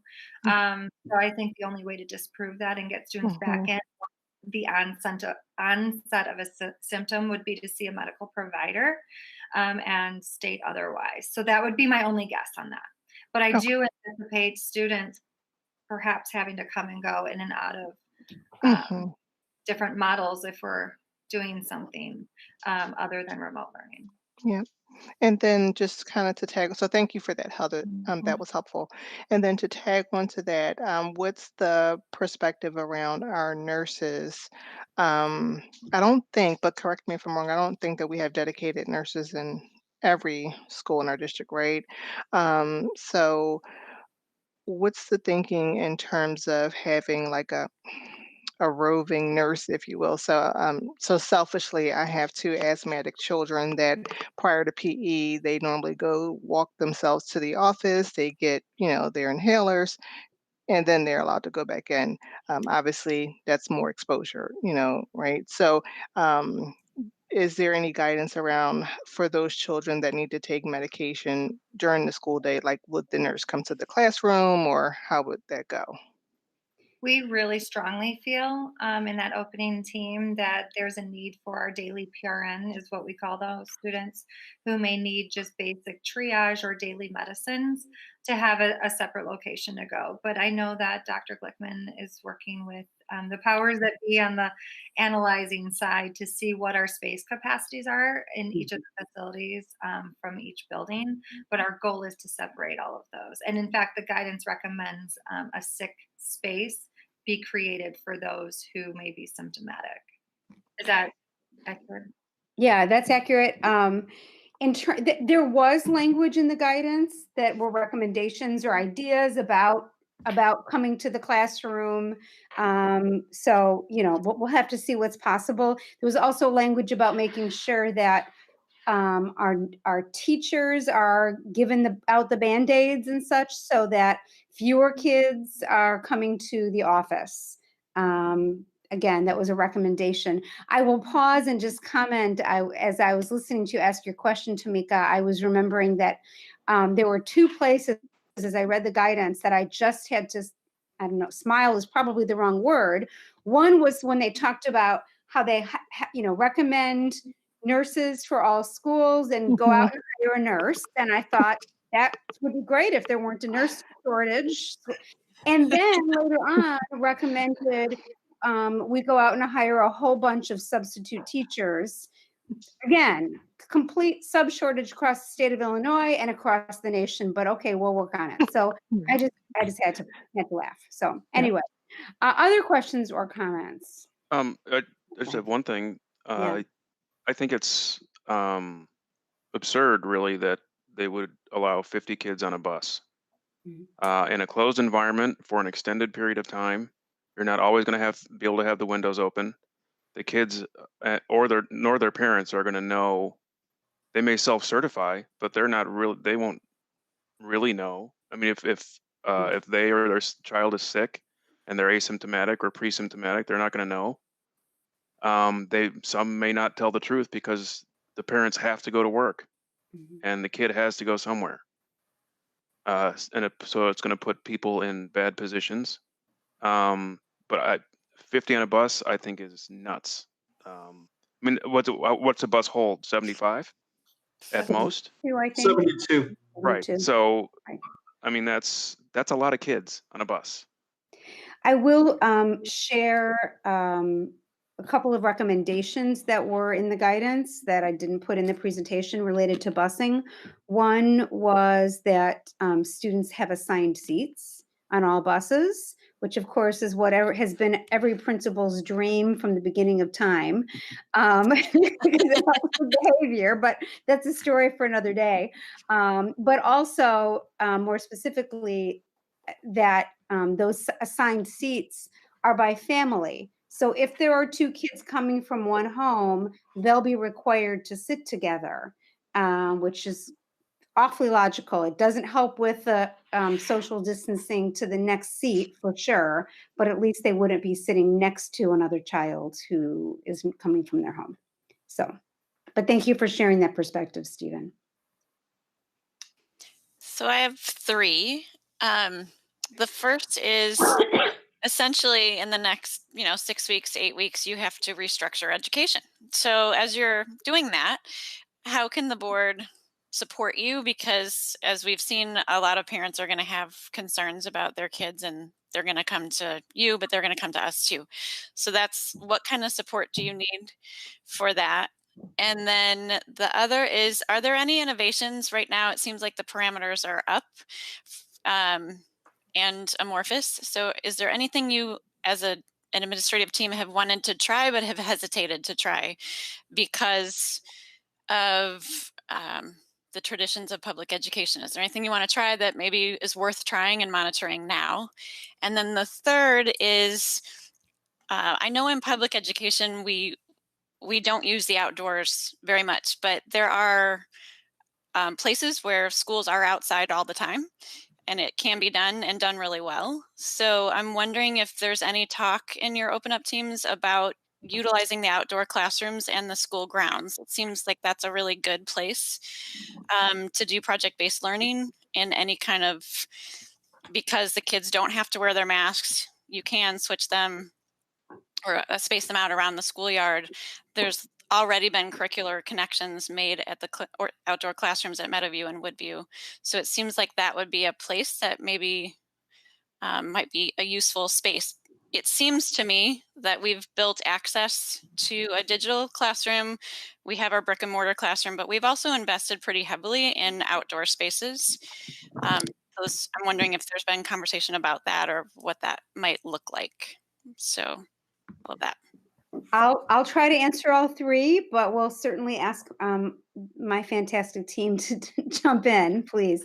So your first question was about how we can be supported, and my initial answer is by doing exactly what you're doing, which is, the feeling that I get from our board, whether this is what you're really feeling or what you're just displaying, is trust and understanding. So, when we, and here's how that comes out for me, okay? We got new guidance yesterday. Now, Heather and Paul and I have, since we've started this process of sharing with you what's going on at every board meeting, we have been really working on our presentations the day of the board meeting, because it always comes after we've had an opening up Teams meeting, because we have a meeting on Tuesday, then we have a board meeting on Wednesday. So not that anybody likes to do things at the last minute, but that's what's made sense, right? Yesterday, we get this new guidance at 2:45. I have to tell you that amongst the many emotions I had, I didn't think to myself, oh my gosh, the board is going to expect answers from us tomorrow. Not once did I feel that way. I knew you needed information. I knew we needed to bump up our presentation to include kind of a summary of what that guidance was, but I didn't feel that you were going to be demanding answers. And so just knowing that and knowing who you are is certainly what I need. Does anybody else on our team want to answer that question? I want to thank you for giving space to that concept, because we've talked about that in our social emotional group, because we often have to remind ourselves as we're supporting teachers and students, but we're talking specifically about teachers often, about how we've had a model of education, a pretty traditional model for hundreds of years. And while we've shifted some practices like flexible seating and things like that based on best practice, now we're challenging our education system to change everything in 6 to 7 weeks and teach effectively and feel good about it. When we know that a lot of these practices challenge what we know about best practice. So I thank you that you acknowledge that, because that's how everyone's probably feeling in some degree. So, and I agree with Dr. Glickman that just even asking us how you can support us tells us that you understand the hurdles that we have ahead of us. And hopefully we hit it out of the ballpark and we adjust where we need to. Anybody else have anything they wanted to add to that? Okay. I would just say that I agree. I think that our opening up teams are doing an amazing job, but it is also very stressful for everybody. So we've had to build in some time to just allow people to share emotions and to get all those things out, and then we move forward. And that's been everyone's response, that yes, we have to figure this out. We're glad we're having a team approach. So we're hearing lots of different voices. So I guess just understanding that this is, I've already heard it. This is not easy. This is not what we thought we were going to be doing this summer. It's none of those things. So it's so just appreciation for that support, and that we're trying our very, very best. We're working very hard to figure out what the best situation is. And our group has talked about that no matter what the decision, there's going to be some happy people and some not so happy people. And we're going to have that support from everybody, that we're doing the best decisions that we can make. So I think that's part of the board level too, to help us with that too, because there'll be some probably disappointed people. And I appreciate that you said that, Paul, about people's emotions as we plan. You know, what we ended up doing yesterday is all of our administrators got, access to the documents. And today we pulled together a voluntary meeting at 9 o'clock for a half an hour that was just a space to process verbally for people who wanted it. And, I told folks, if this doesn't serve you, don't come, but if you want to just talk through, and I just posed a few questions. What surprised you? What disappointed you? What are you excited about? What questions do you have, and how can we help each other? Was that kind of a conversation? And so we continue to do those kinds of things because we have to take care of each other in order to be able to be strong leaders. And that's really for, when we meet with our opening up team again next week, we'll likely be doing a similar kind of activity as well. Okay, so then Christy, you asked about innovation. So I will tell you that someone brought a very innovative idea to me as recently as today, but I would rather not kick that off. Does anybody else want to share? I mean, I can, but does anyone else want to share innovative ideas that you've heard being discussed? We've thrown out all kinds of different things about what instruction should look like. The whole concept that maybe the traditional classroom may not look exactly the same. So the traditional homeroom teacher might be a team of people instead of an individual to support the different ways that we provide instruction, that we may want to be sharing responsibilities for the direct instruction across grade level teams so that students would hear different teachers taking ownership on different subjects. So we've been thinking about those kind of groupings. And we've even talked about that there's potential that even if you were a Prairie View student, your teacher might be at Meadowview if we're on online. So based on the groupings and how we do that and where staff is, because we have to know what staff are going to be able to be back on site and which staff may not be able to be back on site. And so it may not be perfectly even between each of our 7 buildings. So we may have to think a little bit differently about some of those things because we have to build in that flexibility. So lots of different ways of thinking about grouping and organizing and teaching and how we can instruct students. That's been part of my group that we've talked a lot about.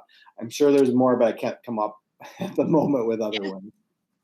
Yeah, it just occurred to me, oh my gosh, we get to blow up public education and not blow it up in an explosive way, but all the things that we talk about in classes and dream about, there might be opportunities. So I want to be able to support you in that. Thank you. And then you asked about spaces, Christy, I believe.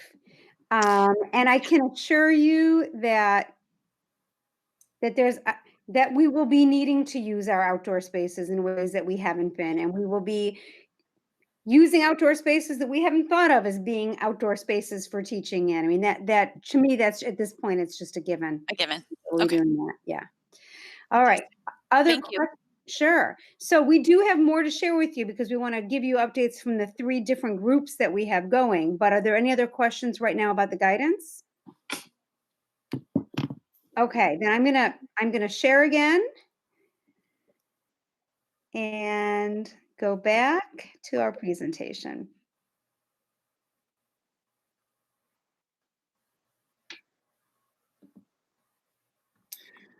So I think it's me.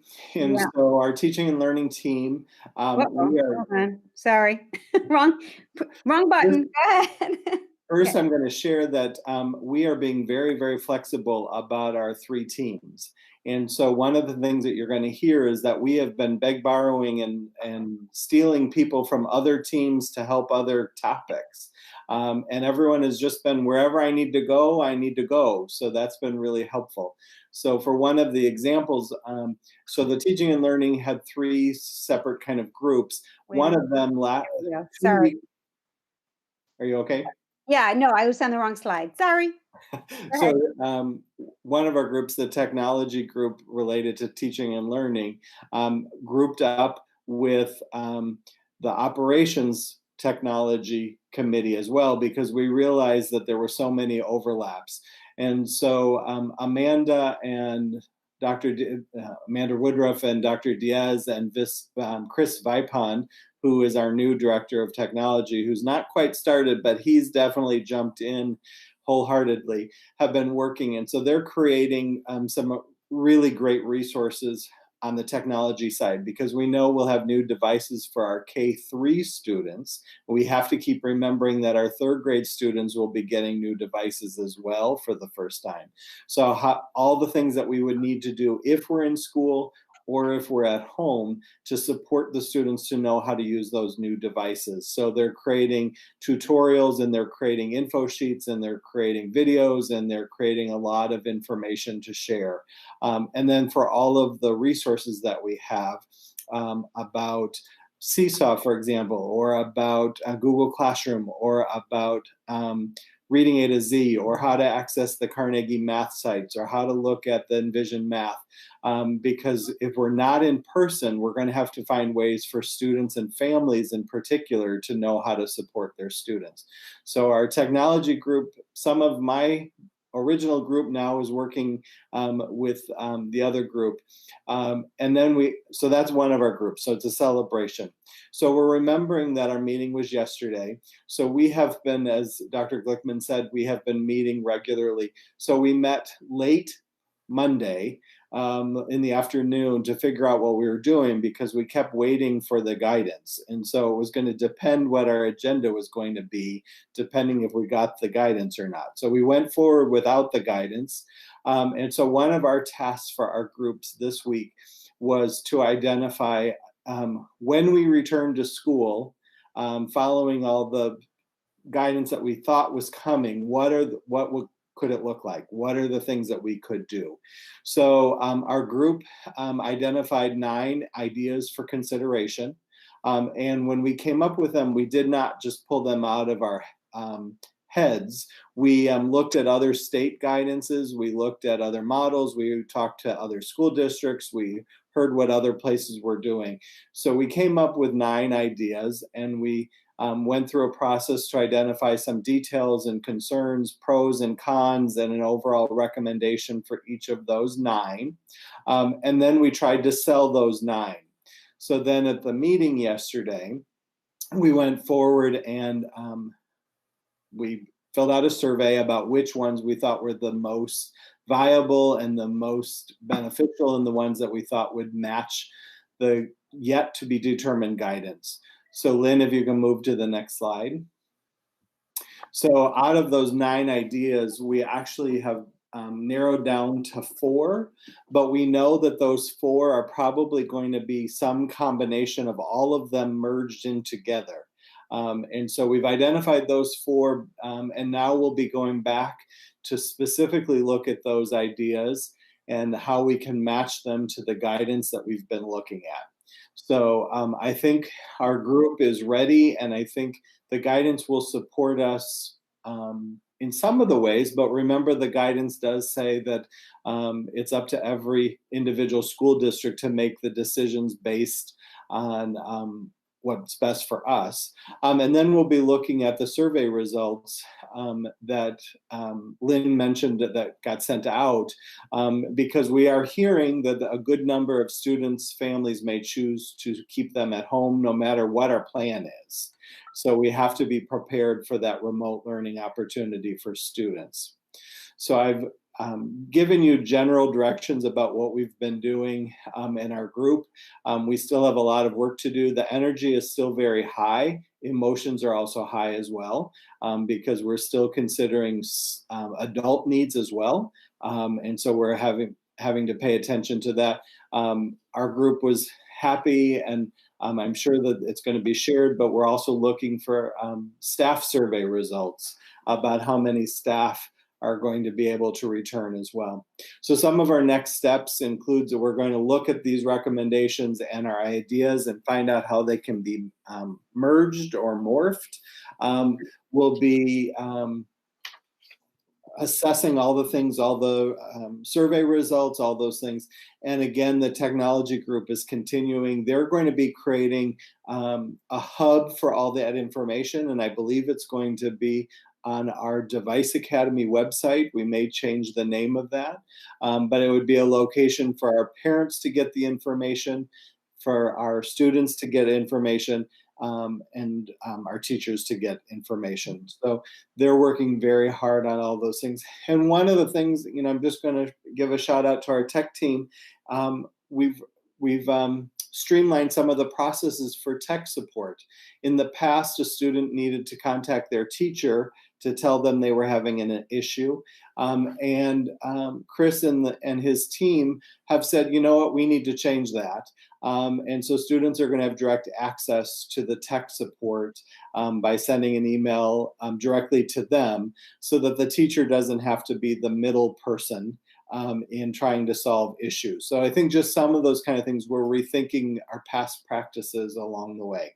So both teams, even though I wasn't working with technology, They're doing an amazing job of finding resources. And then the rest of us in teaching and learning are figuring out what the best way to move forward. Sorry I talked so long. All right, I'm going to go on and talk about the work for the operations team. So our architect firm is coming in to assess quite a few things in our schools. One of the main areas is assessing our classroom capacity. So that's what I was referring to earlier, that although you can have 50 people in a space, having our students 6 feet apart, all around is very, very challenging. And so we really need to understand how many students we can even have in a classroom. We are needing to have quarantine rooms in every one of our schools. So our architects are going to be looking at where we might be able to put those rooms or how we can create them.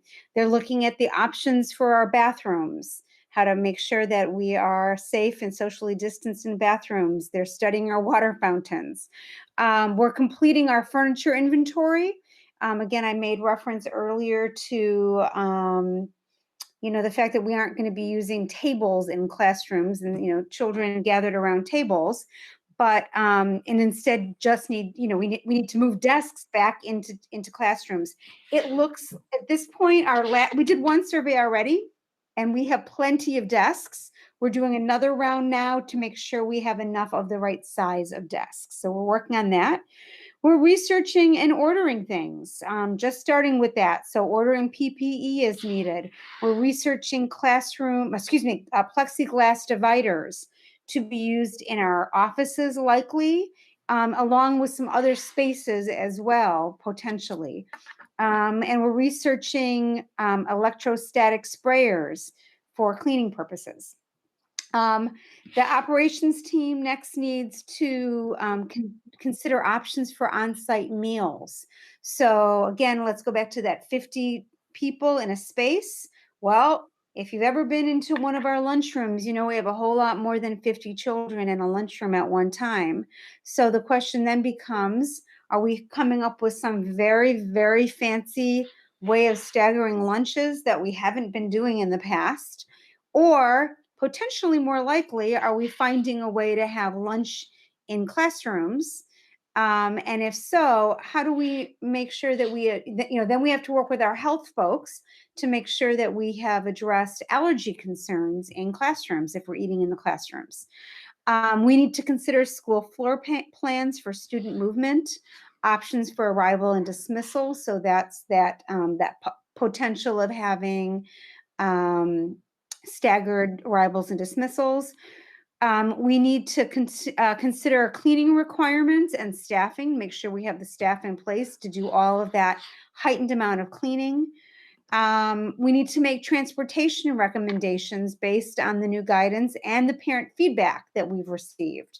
So the survey that went out today also asked people, would you, based on this new guidance, would you put your child on the bus? And so we do have families that are saying, no, I wouldn't do that. I will note I was quickly looking through that survey and I saw somebody's comment that said, I'd love my child to take the bus, but I would be happy to drive my child if it meant somebody else could take the bus. And that is just the kind of community that we are all working and living in. And then I also wanted to comment, Paul made reference to surveys, staff surveys, and Heather will be talking about a staff survey that we've already done, but I wanted to mention that Chris Woke, who's part of the operations group, is just putting the finishing touches on another staff survey that will be very specifically asking staff the kinds of questions we were asking parents. So parents are being asked questions like, hey, would you be unable to bring have your child be on site? Chris is going to be asking that to staff. Hey, is there a reason why you absolutely could not be on site? Because we need to know that as well. Mm-hmm. And that brings us to Heather. Okay, so I want to go back to the presentation. Live. There we are. Our teams like Paul shared, there's a lot of emotions going on. So we kind of let some discussion just happen for the first half hour, 45 minutes. And they were all over the place, but they needed a space to get it out. So we modeled what we believe in for classroom meetings and supporting social emotional needs of our students by doing it with one another. Heck, we're the social emotional team. So it worked really well. But one thing we discovered pretty quickly and is that we're coming to a space where some other decisions need to be made before we can continue our work. So we're slowing down a little bit next week and perhaps reconvening on the 7th instead. So some decisions by facilities and the teaching and learning maybe have started to occur a little bit more. Specifically, our staff team did that staff survey, and we were just looking at comfort level of staff in the various environments. The various models that we were looking at, and that being full on-site learning, a blended approach, or remote learning. And without getting into the real nitty-gritty of those results, generally speaking, we offered a Likert scale for many of those questions. Looking at 1 being not comfortable at all to 5 being most comfortable. And we saw a really nice, perfect bell curve almost on each option, which was very telling to us that each end of those tails are very, very opposite of the other. And we have a whole staff who are really a little indifferent in many different ways for lots of different reasons. They did have a space to tell us some open-ended answers as to what their concerns were. But to highlight some of their results, most of them were concerned about, most of our teacher results were centered around connections with students. And when I say most, we're looking at 70 to 80% on some of these responses. But they're concerned about making adequate connections with their students. They're worried about student learning and being effective teachers in any of these models. They're concerned about the logistics. There is a lot of concern around the logistics of social distance procedures and how overwhelming that can be to not only facilitate, but then to monitor and supervise effectively while trying to teach in a whole new way. So there's that. And then some of them expressed some exposure concerns with health-related topics. So specific exposure to large environments. And we have some teachers who have been out in public and some who haven't left their home for many reasons. So that's kind of the range. They're going to use some of that to try to develop some decision rules on support systems we can create for the staff and some other interventions or structures or training that we can help provide. Our students team are continuing to work on building resources for SEL and some other things surrounding supporting students' emotions. And lastly, our community health, they're really looking at, that's where our nurses are sitting, and we were waiting for the guidance to come out today so they can, and we're going to be waiting for the architects to inform us on what our next steps are. What PPE and those kind of things that we're going to be looking into. That's all. Thanks, Heather. So here's just a review of kind of our most important next steps. We obviously have to consider all plans, all discussions we've been having in the light of the new guidance. I want to comment to you there that throughout the state of Illinois, administrators and likely teachers and PSRPs as well are expecting that there will be revised guidance as well, right? But we have to consider the plans in light of the guidance we currently have. We need to really understand our ability to provide on-site instruction while complying with capacity limits and implementing social distancing measures. In other words, the recommendation is please have on-site instruction for all of your students. However, we don't know if we can do that and keep our kids safe and keep our staff safe. So until we have our that study of our buildings, we can't move forward very significantly in our planning in that way. We need to review the results of our newest family survey to understand family needs and concerns. And one thing I wanted to mention that I didn't put in the presentation earlier regarding recommendations, because it was not clear in the written guidance, but this question was asked at on the ISB call today on the webinar. Somebody clarified, can families choose remote learning? Can a school district say, you know what, families, whether or not you have a medically fragile child or a medically fragile adult in your home, if you would like to have remote learning, can we do that? And ISB said, yes, that would be up to local control.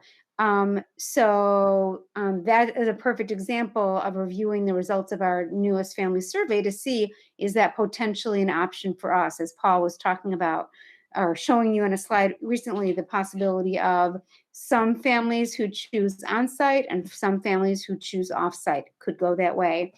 We need to survey our staff to understand our staff needs and concerns.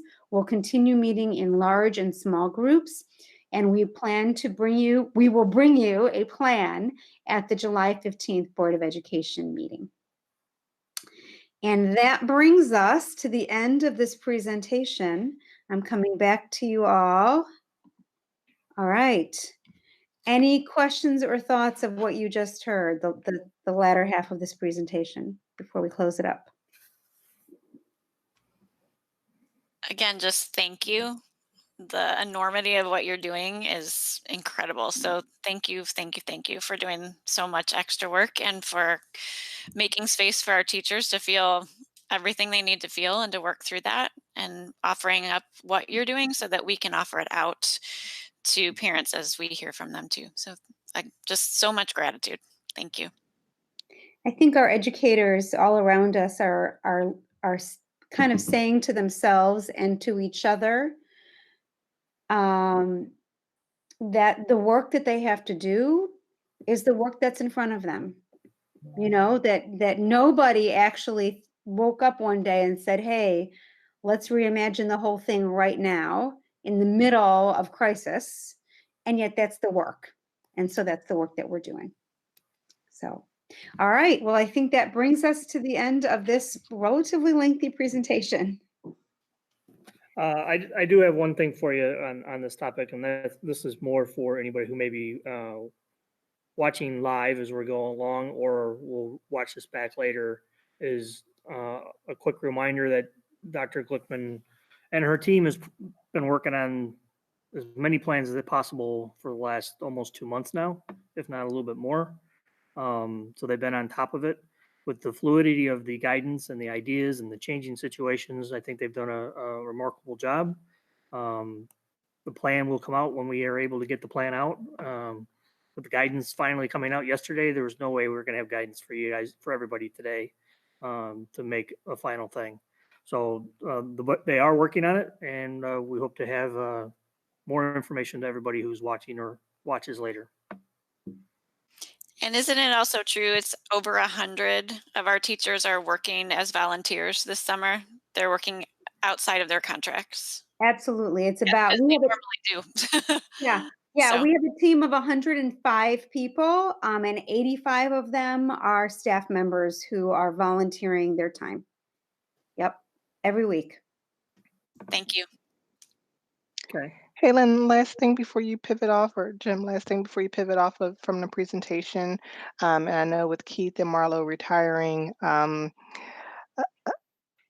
don't know whose hands this will ultimately land in, but just thinking through in terms of the considerations for facilities and what IDPH has like mandated in terms of, cleaning requirements and such. Do you feel like we would be positioned well to embrace that new change as well? So for the cleaning processes, absolutely. And by the way, it'll be handed off to Adam Halprin, our new director of Schools and Grounds, and he's been involved in our meetings for the past month as well. So just like we were talking about Chris Vipond, he's not on the clock yet, but wanted to jump in, and we're really grateful to both of them for that. So yes. from the cleaning perspective, we have details we need to hash out, but we'll be able to do it. I think the larger concerns are more structural. Mhm. You know, Okay. yeah. Just was thinking around like forecasting any like potential blind spots in the budget that we hadn't accounted for that. So, all right. Thanks, Well, Lynn. okay, but I Yeah. do want to extend now that I understand where you're going with that. Mhm. You'll note that one of the pieces on that operations slide with next steps was continuing to assess our staffing to make sure that we have appropriate staffing to do all of that cleaning. So Okay. that is a conversation that we are having, and I don't have a final answer for you on that at the moment. Okay. Good deal. Thanks. Sure. Okay, anybody else have anything on this? Okay, hearing none, we will continue on. Next is new business. These are new items to discuss as a board. The first one is the discussion of the 2020-2021 school calendar and the election day holiday.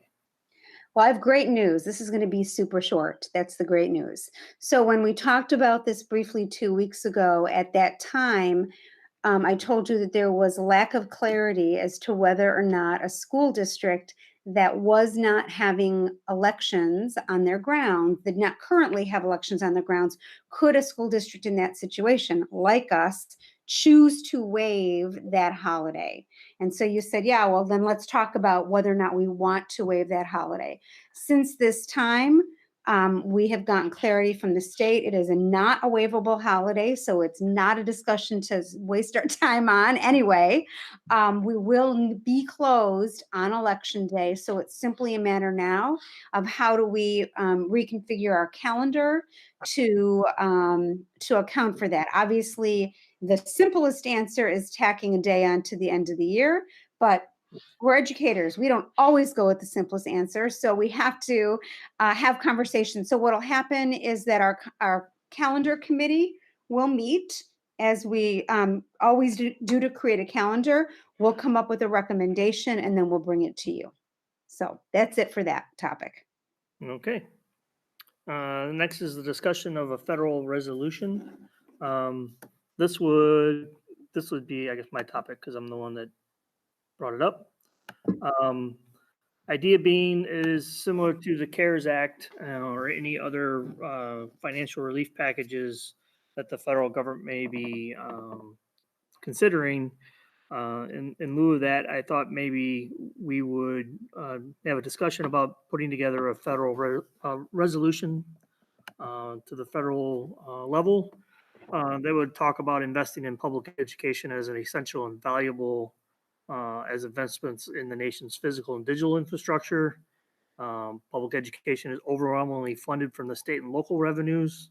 With the loss of those revenues, we're trying to make sure that we continue to have funding for the schools. A lot of this has to do with the downturn of the pandemic.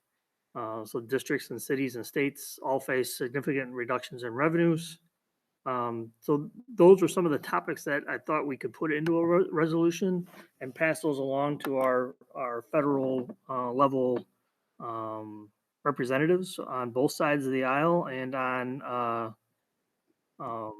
in both houses, just so that we have maybe we kind of get onto that more or less of a bandwagon. It was recommended. Let's see, who was it? In the federal legislative report from the IESB, that we consider doing some sort of resolution. I wanted to have a discussion and see where everybody stood on that. If they think it's a good idea, we can put something together and get it out by the next meeting, hopefully, up to the federal level. Jim, can you talk a little bit more about the process of the federal? I mean, it sounds fantastic, but I'm not familiar with the process of the resolution or how that would work. It would more or less be just a formal resolution that we would send off to our legislators, saying that we think that there should be money for education at the local level in their federal funds for the CARES. It's for a similar CARES Act, whatever they call it. They've called it the CARES Act. They've called the next one, the HEROES Act.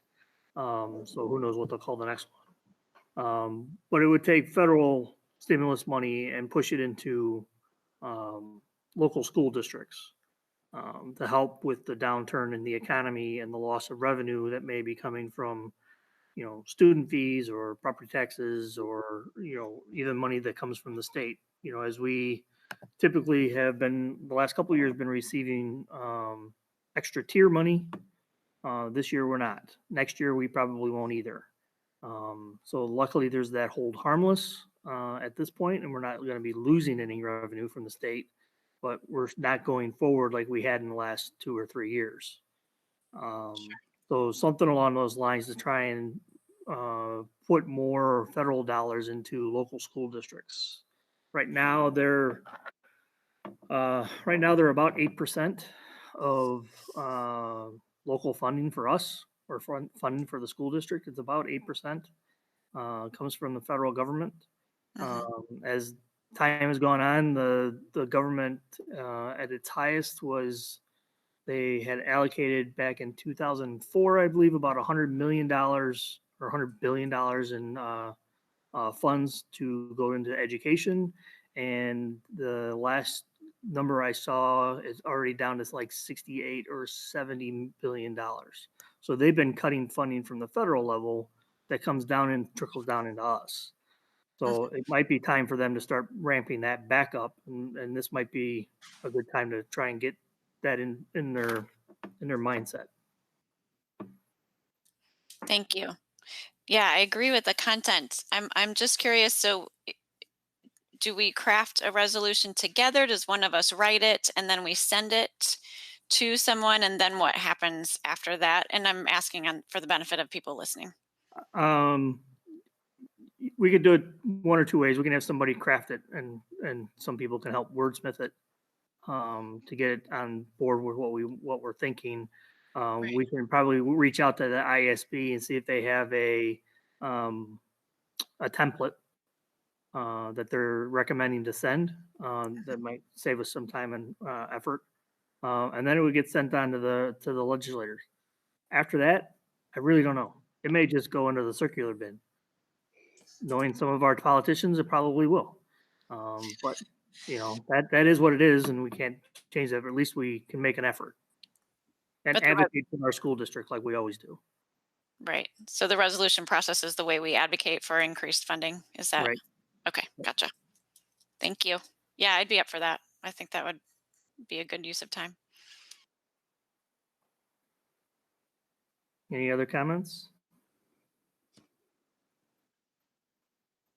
Okay. Would you like me to move forward with this? Yes, no, thumbs up? Yes. Yeah. Okay. And I will reach out to the ISB and see if they have a template for us to use to start with. And then if not, well, I'll start working on one. All right. Thank you. Thanks, Jim. The next one is first look at board policies. We had a policy committee meeting earlier this evening, about 3 hours ago. And Lynn is going to cover that real quick. Yeah, and it will be quick. Am I done? Yeah, it will be quick. The vast majority of the policies were recommended changes based on just nuances of new law or 5-year updates, because every 5 years policies come back to us, even if there are no recommendations to change them. We're meant to be reviewing them. And I did want to highlight something that Jim asked in the policy committee meeting. I think it's worth highlighting here. Jim asked, well, even if press is not recommending any changes, do administrators recommend any changes for these policies? And so I wanted to share with you the process that we are using. So every time we have a press update, meaning we get this document that says, okay, folks, it's time to look at these 10, 15, 20 policies. The first thing that happens is that Sue divides them amongst the cabinet members whose responsibility a policy would be under. And then those cabinet members review the policy, see if there's any reason that they would recommend anything different than what's in this policy. If they have a concern about something, they would bring it to me. We would talk it through. If I had a concern about a policy that was under my area of responsibility, I would probably talk with another cabinet member to talk it through. And so then if that happened, we wouldn't be recommending these changes, or we'd be saying, we recommend these changes and we recommend these other changes as well.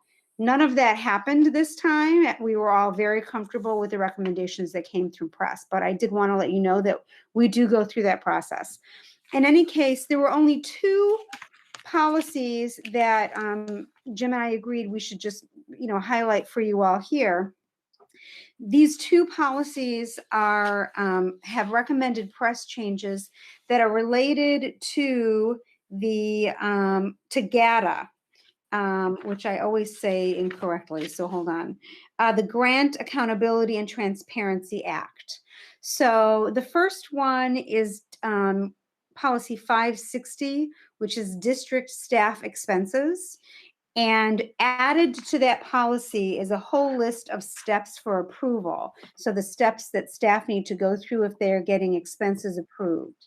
And all of these new steps are directly related to the requirements of GATA.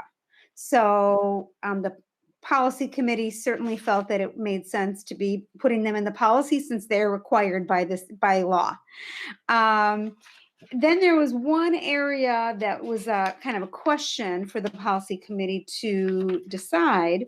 The press recommendation was adding the potential of another reimbursable expense for a trip. So air is already a reimbursable expense, so airfare, rail fare, bus fare. Then they've added ride sharing services because ride sharing services didn't even exist when this policy was first written, right? And then the addition of fees for the first checked bag will be reimbursed. It's likely that when this was written, remember the days when you didn't have to pay for any checked bags? So I think that's why this was included. And it stated that that is a reimbursable expense under GATA. And so the policy committee was recommending that, yes, let's go ahead and reimburse that first checked bag. And then there's another policy with the exact same kinds of changes. The difference is it's policy 2125, board member travel and expenses. So same thing, a new list of requirements that are required under GATA, and the recommendation to allow for the reimbursement for the first checked bag. And also if you choose to take a Lyft or an Uber instead of getting on a bus or a taxi. So those were the recommended changes. And anyone from the policy committee have any other comments or any other policies that you hoped would be highlighted for the rest of the board? It was kind of a quick, not very exciting or interesting policy committee meeting, frankly, which is okay. Okay, so we'll be back. These have to go for the public to comment on as well. And they'll come back to the board for the second reading next month. All right, that's it for that. Okay, next is topics for future agenda items. Yes, I have a little list. Okay, so we're bringing the policies back. I think I heard you say that we're going to be bringing a resolution, right? Is that what? If I get it done in time, sure. Okay, then I'll put the question mark back there. You'll let me know. I'm assuming you're going to want a cash flow update, correct? Yep. We thought we'd bring you the opening up plan. Yes. Yes. I do have a question. I want to be able to see you all when I ask this question.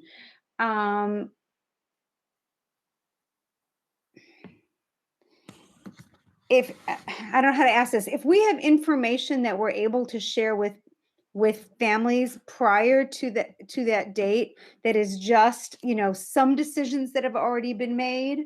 Do you want that to go out? Or do you want us to wait until we're able to kind of share it all at one time on the 15th? You might not be able to answer that because you don't know what it is we'd be able to share, and neither do I yet. I think I think you've been doing a good job of sharing as we go along and getting more newer information. So if there's new information of something that we're going to do and you're sure that we're not going to change it between now and then, I don't see the harm in sharing with the families ahead of time. Well, that "sure we're not going to change it" comment makes me want to head for the hills, Jim, just so you know. But okay. All right. We only can control what's in front of us. All right. And then hold on, I just lost those notes. I'll bring you some more information about strategic planning, specifically some more information from Thought Exchange, along with the potential of other tools that we might use. Potentially, we'll have the recommendation for the calendar changes. And in terms of how we're going to change the calendar so that we can take election day off, or we'll be off on election day. I'm not sure if we'll get to that or not, simply because of all the other things that are afoot, and because there are conversations about other kinds of calendar changes that could occur, and we might hold on that kind of calendar change until we know if we're going to have other calendar changes. Did that make sense to you? Okay. And then there was a request, I think it was Tamika, you asked a question earlier about our homeless count. Yes. I'm thinking, unless anyone has an interest in something more robust, I might just answer that as a part of the superintendent's report next time. Sound okay? Okay. And then so then I had a comment I wanted to make about where we'll be at our next meeting. But before we do that, what have I missed? What else do we need to do at our next meeting? Do I have cabinet members who have other topics? Nope, nothing financial. Okay. We'll be welcoming some new administrators at that next meeting. That'll be nice. Okay, does anybody have anything else that they thought we would be talking about next time? So the community connections team, that final assessment, Yeah. but that depends on whether I can send out the surveys, or we can send out the surveys to the principals and get the results back in time. So if I send that out, do you think they have time to, I think it's 10 or fewer questions. There's a few that have to go out. The principals one, I think, is less than 10 questions. Yeah, I think this is a reasonable time for that, especially since there's 3 weeks between this board meeting and that board meeting. But the sooner the better that you can get it to them, that would be great. Sure. That would be helpful. And Yeah. is that going to be just folded into the community engagement? Or So the community connections team is Yeah, different than the it's community different, right. engagement Right, I'm committee. not saying that. So it's all good. Yeah. So I thought we could share it as a board report. Stephen, I don't know if you have Board report. thoughts about that, but as a board report. No, that makes sense to me. Sure. Yep. Okay. Perfect. Then we won't add anything special to the agenda then. That's why I'm asking. Yeah. It'll just be board report. Great. Just Okay. wanted to make sure. Okay, great. Anything else? Okay, so just a comment about our next meeting. So, tonight was potentially going to be really awkward if we had a lot of people show up here that we would have had to turn away. Because, as I wrote in that email that went out today to families, we're at the intersection of these two requirements: the requirement to have an on-site meeting or have some people on site, and the requirement that our space could only house 10 people. Jim, you're looking out at those empty chairs right now. It looks a little odd, doesn't it, to have there's 7 chairs out there and they're just spaced 6 feet apart. It looks pretty weird, yes? I think the world's getting used to it. Yeah, okay. So in any case, assuming that we are still in phase 4, and we sure all hope that we will be, come July 15th, we'll be able to have 50 people on site. Now, we certainly couldn't hold 50 people here in this space and do the socially distancing, but we might be able to do it if we are in, for example, the, what is it called room? The Multi-purpose room? multi-purpose room. Or I don't the know, gym. 50 or I don't, we'd have to look, but that would be what I'm thinking. And so I would advise that we are in that space next time. And then board members, if you want to be present, we'd certainly be able to have more board members present as well. We just need to know ahead of time so that we are attentive to how we set up the space so that you're also 6 feet apart. And so that we're attentive to how many people we can actually have in the audience, because we will need to account for you as well, or any other administrators who would come, because they'll be a part of the 50. So no need to discuss it right now, but I would probably send you a question prior to the meeting saying, please let me know if you're intending to come to the meeting so that we can account for it. Any comments or questions? Okay. And that's that. Okay.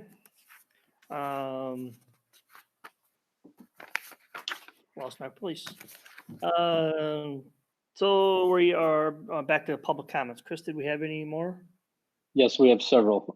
But before I begin, there is one which is inappropriate. I don't know if since this is a public record, I don't know if I can delete that or not read that. So I'm looking for guidance on that. Do you want to send it to Jim and to me to see? It's all publicly up there right now. Oh, I see. Oh, yeah, but I don't see it. Okay. Yeah, I can't see them right now anyways. We can't, yeah, because we're just on the Just a Google sec. Meet at the moment. So Give we, me a quick sec. I can read the rest while you preview this. Okay.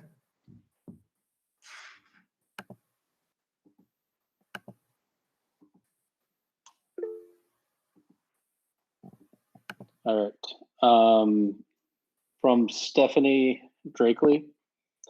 What will the procedure be if parents do not want their children wearing face masks in school based on medical evidence? so before we go any further, I guess I have a question for you, Jim. So we know it is atypical to respond to questions in a board meeting. I don't know if you want us to respond to questions or if you want us not to do that. So I feel like we need to have that conversation up front. And Chris, I'm curious to know, are you looking at a whole bunch of questions that are all related to? Correct. And how many are there? Around 10 to 12. Okay. And are they around similar topics? Yes, addressing ISB guidelines, returning to school, face masks, athletics. Okay. So Jim, what do you, or I guess I'm going to ask the whole board, what do you want to happen here? Well, I'm going to assume majority of the answers we're not going to have tonight anyways.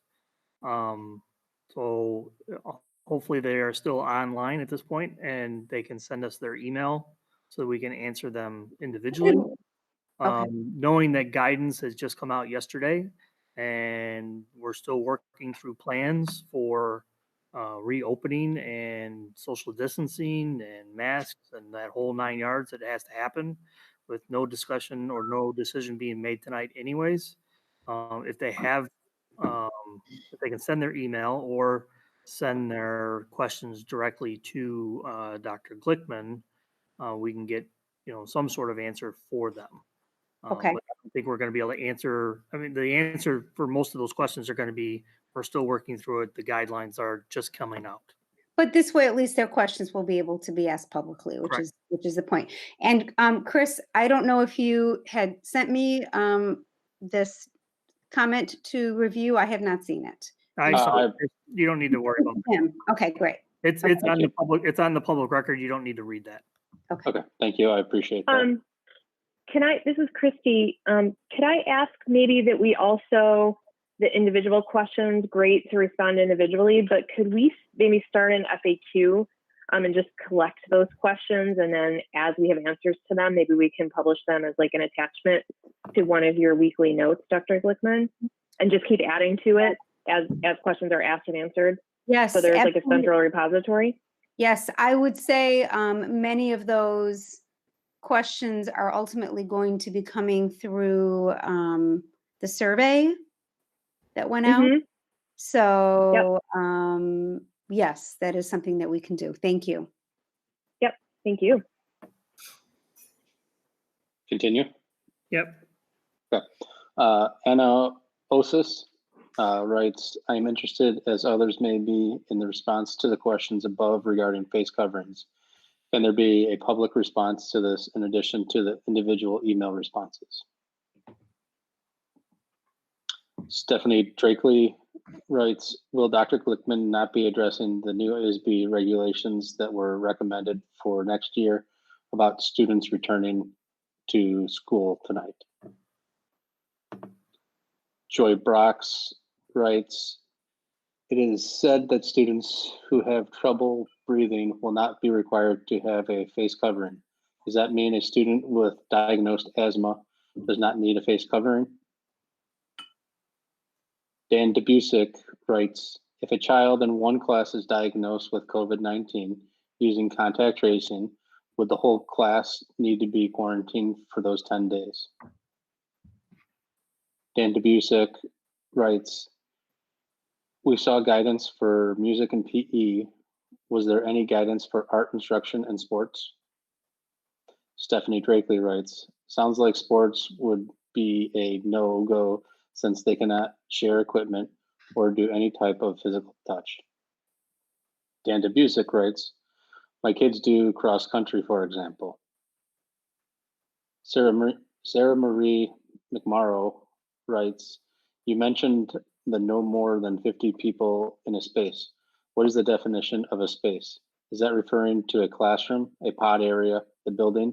Can you please clarify? Joy Brox writes, when it says consider remote instruction for medically fragile students, does that mean the classroom teacher has to provide both in-class lessons and remote learning for those who fit this area? And then there was an exchange between me and somebody who wasn't sure about didn't want to submit their email publicly. And so I did say that they could submit it privately to you, Dr. Glickman. Great. But that's it. That's it. I would simply like to comment that Jim, I appreciate your commentary and understanding that we're still working through these plans. So I wanted to state that. And I also really appreciate getting to hear these questions, because the questions that are being asked show the deep thought that people are putting into the care of their own children. And that's what we're dealing with right now. So, each one of these questions is important, and we are combing through all of the possibilities. One thing that is so very clear is that this is not a one-size-fits-all situation in any way, and we're going to do everything we can to meet the needs of our families. Okay. All right. So next we have is a short closed session meeting, hopefully. So I need a motion to go into closed session. So moved. Second.